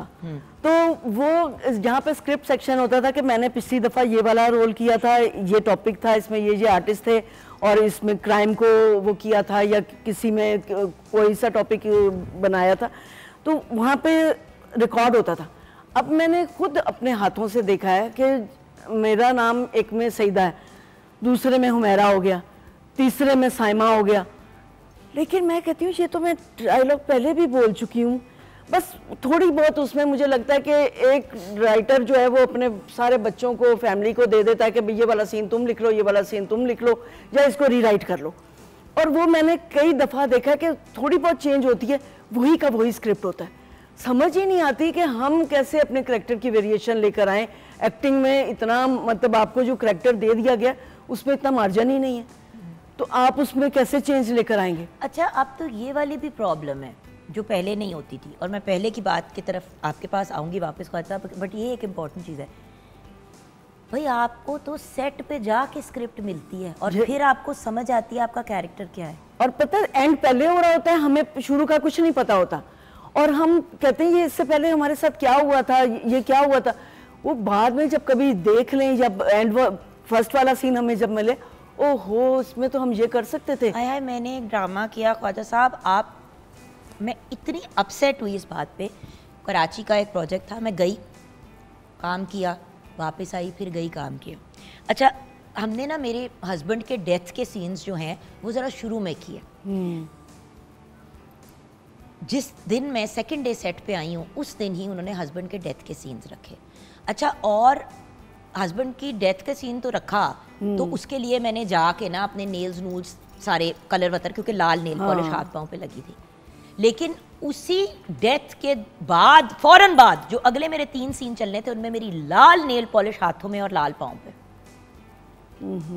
स्टूपिड सी छोटी सी बात है ख्वाजा साहब कहने को, लेकिन कौन सी लड़की जिसका हस्बैंड की डेथ अभी कोई हफ्ता 10 दिन पहले हुई है, अगला जो सीन आना है उसकी फौतगी के बाद का, वो आ रहा है और उसमें उसके हाथ पे इस रंग की लाल नेल पॉलिश और पाँव पे इस रंग। कंटिन्यूटी नहीं पता होती है किसी को भी। इसमें आर्टिस्ट का तो कोई कसूर नहीं है ना। देखने वाला तो हमें, और मुझे बाय द वे मेरी अम्मी ने ये पॉइंट आउट किया, उन्होंने कहा बेटे सिर्फ एक सवाल है, कितना भी बंदा मॉडर्न हो जाए, मियाँ के मरने के बाद, और स्पेशल देखिए पहले 2-3 दिन तो किसी को होश ही नहीं होती कि अगर नेल पॉलिश आपको लगी हुई है तो लगी हुई है, आपको होश ही नहीं, क्योंकि आपको पता तो नहीं होता ना अगला फौत होने वाला है। लेकिन हफ्ते बाद का एक सीन आ जाता है, बेटा तुम्हारी लाल नेल पॉलिश लगी हुई है, कोई शर्म, कोई हया, कोई अपने कल्चर को याद रखो। हमारे यहाँ इसमें तुम्हारी फॉल्ट नहीं है, समझाओ किस तरह, अपनी माँ को नहीं समझा पाई तो आवाम को क्या समझाऊं। मैं आपको 30-31 साल पहले का एक ड्रामा बताता हूँ, बाद में नाम बताऊंगा। उसमें सीन था मेरा कि हम एक मतलब शादी में बैठे हुए और वहीं इतला मिली कि फलां बंदा मर गया है, राइट। तो वहाँ से हमने जाना है। अब वो जो डेथ वाला सीन था वो हमने 4 दिन बाद करना था, ठीक है, राइट। अब वहीं से हम उठे हैं और हम उधर गए हैं, लेकिन वो 4 दिन बाद डेट थी। 4 दिन बाद जब हमने सीन तो उसी दिन करना था ना, तो ड्रामे का गैप था 4 दिन का या कुछ दिन। हम गए 4 दिन के बाद, तो वहाँ पहुँचे, जाके वहाँ रोना पीटना ये वो सारा कुछ किया, वापस आ गए, ड्रामा चल गया, वो एपिसोड चल गया। तो मेरी बेटी छोटी सी थी, मतलब मेरा ख्याल शायद 2.5 साल की होगी, तो वो ड्रामा देख रही, तो वो ड्रामा देख रही, कहती पापा, मैंने कहा जी बेटा, पापा आपने कपड़े कहाँ बदले थे, आप तो शादी से वहाँ गए थे। Look at me. मैंने कहा यार, मैंने जाके कि इतना बड़ा भंड हो गया। हम इसको भंड कहते हैं ना अपनी इंडस्ट्री में। मैंने उन प्रोड्यूसर को कहा, मैंने कहा यार करना खाजा, किसी ने नोट नहीं किया, बेटी ने कहा गूंगी बन जा, चुप, कुछ ना करे। और नहीं, मैंने बताया। और ड्रामे का नाम था शहर के सुपने, and it was a big hit serial, super hit serial. मेरे टीचर थे, अल्लाह गरी की रहमत करे, गुफरान मिर्जाई साहब। एक फिक्रा कहना था कतन, ये बात नहीं है, मैं बोलता था कतन, मैं कहते सलीम तुझे समझ नहीं आ रही, कतन नहीं कतअन, ठीक है। लेकिन मुझे उन्होंने बुलवाया 4 दिन के बाद मेरा ड्रामे में, कतअन में, फिर वो सही बोलता, हाँ आप सही बोल रहा है, लेकिन वो भी। लेकिन अब नईमा जी, मुझे तो लगता है कि हर एक्टर सेट पे खुद डायरेक्टर है अपना। बिल्कुल सही। इसके बारे में क्या कहेंगे? क्या मैं कहूँ, मैं कहती हूँ कि हमारी तो कुर्बानियों, एक प्रोजेक्ट साथ कर रहे थे और मजबूर होके ना हम दोनों तंग बैठी हुई थी कि भाई कुछ तो बताए हमें। तो आगे से कहती आप ही बता देना करना क्या है। मैंने देखा, और ये जो हमने अभी नहीं, इससे पहले जो हमने किया था, ये रोने वाली शक्ल इस औरत की। कहती है आप ही बता दे कि क्या करना है, हम लोग समझा तो दे। स्क्रिप्ट मुंह कागज पकड़ा देते हो, कहते जाओ बोलो। ऐसे तो नहीं हो सकता ना, हमारी अगर रिहर्सल नहीं होएगी। हम बैठे हुए, हमें नहीं पता, वो जो लड़कियां हैं वो अलहदा उनको कमरा मिला हुआ है, जब वो आती हैं तो तब हमारे साथ सीन कर लेती। भाई हमें पहले थोड़ा सा रिहर्सल होना चाहिए, हम रिहर्सल करें थोड़ी सी। पता ही नहीं कि वो क्या, अच्छा ये मेरी बेटी है, अच्छा जी चलो, फिर वो फिर बनाना भी पड़ता है आपको एक्सप्रेशंस के लिए। बेटी है, कह रहे होते हैं ना, तो वो समझ ही नहीं आ रही यार हमें बताओ हमने बोलना क्या है, कहते हैं आपको असिस्टेंट बोलता जाएगा, आप बोलते लोग। मैं अब इस कैटेगरी में आ चुके, आप तो सर ऑब्वियसली हमारे सीनियर हैं, आप एक लिविंग लेजेंड हैं। मुझे सिर्फ इस बात का जवाब देते कि फिर आप लोग क्यों नहीं बोलते कि जी हमने नहीं करना प्रोजेक्ट, अगर आप तो नहीं कम से कम रिहर्सल करवाएंगे। नहीं, मैं तो नहीं कहेंगे कि ना करें, मैं तो नहीं करता। मेरी बात सुनो, अब इतना ब्लंट हो चुका है, अब उनके पास 3-4 नहीं 1000 नाम होते हैं, फोन पे पूछते हैं कि आपका क्या है, बजट क्या है, क्या पूछते हैं, उसके बाद अभी बताते हैं आपको। सम टाइम तो सारा कुछ फाइनल हो जाता है, सब कुछ हो जाता है, उसके बाद वो कहते हैं कि जी नहीं, कि प्रोजेक्ट नहीं हो रहा, और पता चलता है कि कोई और बंदा वो कर रहा है। नहीं, तो लेकिन अभी मेरी कुर्बानियों का देखे कि मेरा गेट में आके ये मेरी 3 उंगलियां जो है फ्रैक्चर हो गई थी। मुझे डॉक्टर ने कहा कि प्लास्टर चढ़ना है। मैंने कहा नहीं जी, मेरी तो शूट जो है वो मेरी हो रही है, मैं एक कमरे से निकली हूँ, मेरा हाथ ठीक है, और उसके बाद मेरे प्लास्टर चढ़ा होगा। तो मैंने कहा मैं नहीं कर सकती, ये तो बहुत बड़ा कंटिन्यूटी जंप आ जाएगा। टूटी हुई उंगलियों के साथ आपने पूरा प्रोजेक्ट, और मैंने वो उनसे ना वो सिल्वर की वो ऐसे चिमटे से उन्होंने वो लगा दिए थे कि वो आप इस पे चढ़ा ले, 24 घंटे लगाई रखने, सिर्फ जब आप सीन कर उतार रहे। तो वो उन्होंने कहा था ये आप रिस्क ले रही हैं अपने हाथ के साथ, और राइट हैंड था मेरा। तो हमने तो इतनी कुर्बानियां दी हैं, तो हमें तो कोई फर्क ही नहीं पड़ता। वो कहते हैं नहीं करते हैं तो ना करें, छोड़ो पर और बड़ी आ जाएंगी। तो अब नहीं, हमसे हमारी चॉइस पूछी जाती है कि आप ये करेंगे। बाज़-औक़ात मुझे एक स्क्रिप्ट भी मिल जाता है कि जी आपका ये करेक्टर, लेकिन जब मैं जाती हूँ तो वो कहते हैं कि जी वो ना आप जेठानी का आप करेंगी, क्योंकि वो दूसरी आर्टिस्ट कह रही हैं कि वो उन्होंने देवरानी का करना है, उन्होंने छोटे बनना है, तो आप अब स्विच कर दिया। आपको स्क्रिप्ट आपने मुझे कुछ दिया हुआ है, मैं अपना और तैयारी करके आई हूँ, और मुझे सेट पे पता चल रहा है कि मेरा करैक्टर जो है मुझे जेठानी बना दिया और वो देवरानी बन गई है, क्योंकि उनकी फरमाइश थी, क्योंकि तो उनकी फरमाइश 15 मिनट छोटा बनना जरूरी था। हाँ जी, तो वो मुझे समझ नहीं आती इन बातों की। सो फाइनली अगर हम अपनी आज की गुफ्तगू को कंक्लूड करें, अगर हम अपनी इंडस्ट्री को ऐसे लेवल पे लाना चाहते हैं जहाँ पे हमारे सीनियर्स, हमारे जूनियर्स और हमारा जो नई पौध बिल्कुल आ रही है वो बैलेंस में चल सकें, तो वो क्या चीज़ें हैं जिनकी हमें ज़रूरत है ख्वाजा साहब? मैं आपको देखिए, मैं पहले छोटी सी एक एग्जाम्पल दूंगा। मैं एक सेट पे हम 3-4 आर्टिस्ट बैठे हुए थे, तो मुझे फ़ोन आया कराची से। उसने कहा खान साहब आप वो रोल आपने करना ही है। मैंने कहा यार वो क्या है, कैरेक्टर क्या है, मुझे थोड़ा सा बताएं। वो खान साहब बाप का रोल है, 4 बेटियां हैं। तो मैंने यहीं रोक दिया। मैंने कहा एक बेटी को तलाक हो गई है, दूसरी बहनोई के पीछे है, तीसरी जो है वो ससुर के पीछे है, इस तरह का रोल है। कहते हैं, मैंने कहा मैंने नहीं करना। मैंने स्ट्रेट में रिफ्यूज़ कर दिया। बंद हुआ फ़ोन, तो वहीं बैठे बैठे दूसरे आर्टिस्ट को फ़ोन आ गया। उसने फ़ोन उठाया, कहा हाँ जी की गाल है। उन्होंने कहा नहीं मैंने नहीं करना। खड़ा बंद किया उन्होंने फ़ोन। तो मुझे कहने ख्वाजा है वही फ़ोन से जरा तन्नू आया। यार तूने इनकार किया है तो इसलिए किया ना कि 4 बेटियां हैं, एक को तलाक हो गई है, वही दूसरे बहनोई के पीछे है, और बहनोई जो है वो साली के पीछे है। ये व्हाट इज़ दिस, ये कोई सब्जेक्ट है यार, इस तरह के सब। लेकिन मैं ये कहूँगा जो आपने जैसे क्वेश्चन किया ना जुगन, आपने बड़ी अच्छी बात मैं बेसिकली ये जानना चाहती हूँ कि आपकी दिल की ख्वाहिश क्या है। आज के शो को मैं क्लोज करना चाहती हूँ इस चीज़ से नहीं कि आपका पैगाम क्या है व्यूअर्स को। मैं आज के शो को क्लोज करना चाहती हूँ आप दोनों की ख्वाहिश के साथ कि किस किस्म की इंडस्ट्री में काम करना चाहते हैं। मैं बता रहा हूँ जी ख्वाजा साहब, 1000 चैनल आ जाए या 1,00,000 चैनल आ जाए, उसकी जो सेंसरशिप है ना, वो मेरे पॉइंट ऑफ व्यू से, हो सकता है मैं गलत सोच रहा हूँ, वो पीटीवी के हाथ में होनी चाहिए।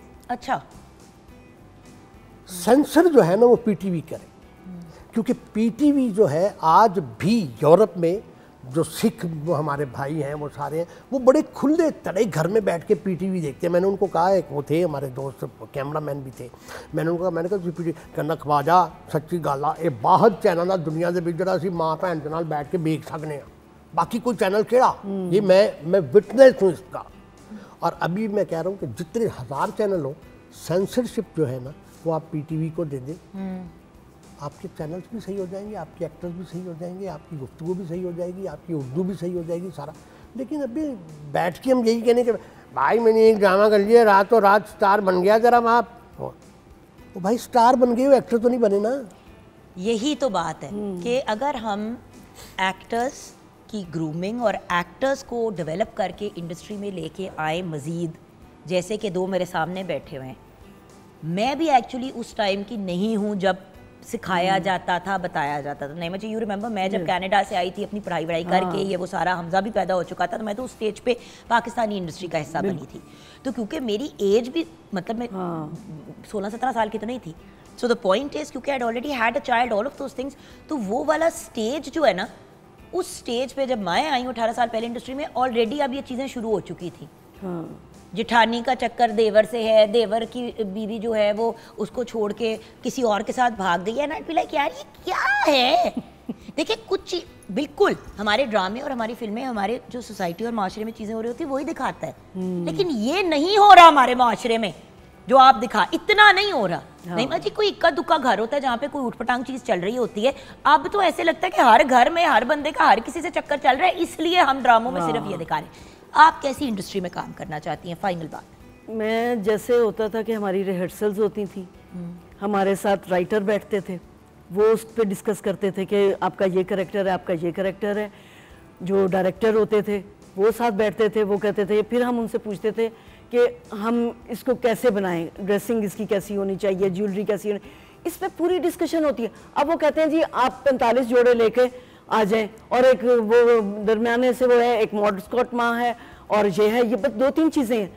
तो उसमें आपको डिटेल में वो समझाते ही नहीं है, उनको सिर्फ काम लपेटना है, करना नहीं है, उसमें प्रोडक्शन नहीं है। लेकिन बस ये होता है कि आज इतने सीन हो जाने चाहिए, तो उसमें वो फिर ना हम लोग मतलब ऐसे एक रिपोर्ट की तरह काम कर रहे होते हैं कि हम समटाइम हमारे स्वेटिंग से वो कपड़े चिपके होते हैं, बाल ऐसे हुए होते हैं, इतना टाइम नहीं होता हमारा कि हम अपने बाल टिक, ये कपड़ा वो हैंगर लेके खड़े होते हैं, ये चेंज करें, फिर हम दूसरा सीन करें, फिर करें। मतलब हम ऐसे फ्लाइट में जाते हैं बंद होके जहाज़ में, वहाँ पे जहाँ पे जाते हैं स्टे होता है वहाँ पे बंद होते हैं, गाड़ी में बैठते हैं बंद होते हैं, सीधे जाके काम करते हैं, काम करके हम फिर डब्बे में वापस आ जाते हैं। तो कोई लाइफ नहीं है, कोई आपकी वो नहीं है, बस मशीन बने हुए आप। देखिए जिस तरह बाहर के मुल्कों में भी ना व्यूअर्स 8 घंटे की शिफ्ट होती है, हमारे यहाँ 12 घंटे की शिफ्ट होती है आर्टिस्ट की, और वो 12 घंटे नहीं होते। आप बेसिकली 1 घंटा पहले घर से पिक किए जाते हैं, बिल्कुल 12 घंटे आपने फिर उसके बाद सेट पे दिए, और फिर घंटा या 45 मिनट आपको घर पहुंचने में लगते ही लगते हैं, यानी कि आप डेली 14-14 घंटे काम कर रहे हैं और उसके साथ लेट नाइट भी काम करवाते रहते हैं, ज़्यादा लेट भी कराते हैं। और उसके साथ फिर जब ये एडिशन हो जाती है कि रोबोट की तरह, और फिर ना आपके खाने का ना आपके पीने का, एक टाइम आपको खाना मिलता है सेट पे, दूसरे टाइम अगर आप कह दो कि भाई रात के 11 बज रहे हैं कुछ मंगा दो, तो उस पर भी एटीट्यूड। बात बड़ी सिंपल है व्यूअर्स, ये आर्टिस्ट का काम आर्टिस्टिक काम है। हम से अगर आप मजदूरी करवाएंगे ना, फिर आपको मजदूरी वाला ही काम नज़र आएगा। So as artist I guess हम सिर्फ एक रिक्वेस्ट करना चाहेंगे in general from the industry कि अच्छा काम दे, हमें ज़्यादा काम नहीं चाहिए, हमें अच्छा काम चाहिए। बिल्कुल। अगर हमें साल में 3 ऐसे अच्छे ड्रामे मिल जाते हैं जिसमें हम अच्छी परफॉर्मेंस अपनी दिखा सकते हैं, तो हम में से कोई भी 6-6, 8-8 ड्रामे नहीं करेगा। बट मसला ये है कि रिकग्निशन भी नहीं मिलती ना आपको, पेमेंट भी नहीं मिलती, और पेमेंट भी नहीं मिलती। तो ये सारी चीज़ें अगर रिजॉल्व हो जाएंगी तो हमारे जैसे लोग भी फिर खुश खुश बैठा करेंगे टीवी पे। इंशाल्लाह। Thank you so much for joining us and thank you so much दिल की बातें करने का। देखिए ही याद तो हम करते ही रहते हैं, लेकिन ये कुछ इंपॉर्टेंट रियलिटीज़ है जो आवाम को भी पता होनी चाहिए। बिल्कुल। हमारे व्यूअर सिर्फ वो देखते हैं जो स्क्रीन पे नज़र आ रहा होता है, बैक एंड पे व्यूअर्स हमारे ये जो स्टार्स होते हैं कितनी तकलीफ कितने कर्ब से गुजरते हैं, ये अंडरस्टैंड करना बहुत ज़रूरी है। शेफ़ आपका भी बहुत बहुत शुक्रिया जिन्होंने मसरूफ़ हमारी गपशप के दौरान ही अपने आप को बिज़ी करके चीज़ें तैयार कर ली। थैंक यू बेटा। और यहाँ पे आज के शो को क्लोज़ करेंगे कि हमें दुआओं में याद रखिएगा, हमसे ज़्यादा ये जो दोनों पलाले पलाले हमारे गेस्ट हैं उनको याद रखिएगा और अपना ख्याल रखिएगा। उन्होंने कहा ना उर्दू सही तरह बोलनी चाहिए, जान के पलाले पलाले का है। नहीं वो ये जरूरी है। अगर आप देखें ना, जो छोटे से बच्चे को बंदा कहता है कि मेरा बेटा बुब्बू पीना है, अब बुब्बू तो नहीं होता ना, दूध होता है कि फीडर लगा रहे हैं, फीडर में इसको बुब्बू पिला दो। यार बुब्बू नहीं दुद्धू है। अच्छा, तो हम उर्दू ऐसी बोलते हैं। मैं शकड़े जाऊं। हाँ। अच्छा, यहीं पे हम आज के शो को क्लोज करेंगे। अपना ख्याल रखिएगा और दुआओं में याद रखिएगा। खुदा हाफिज़।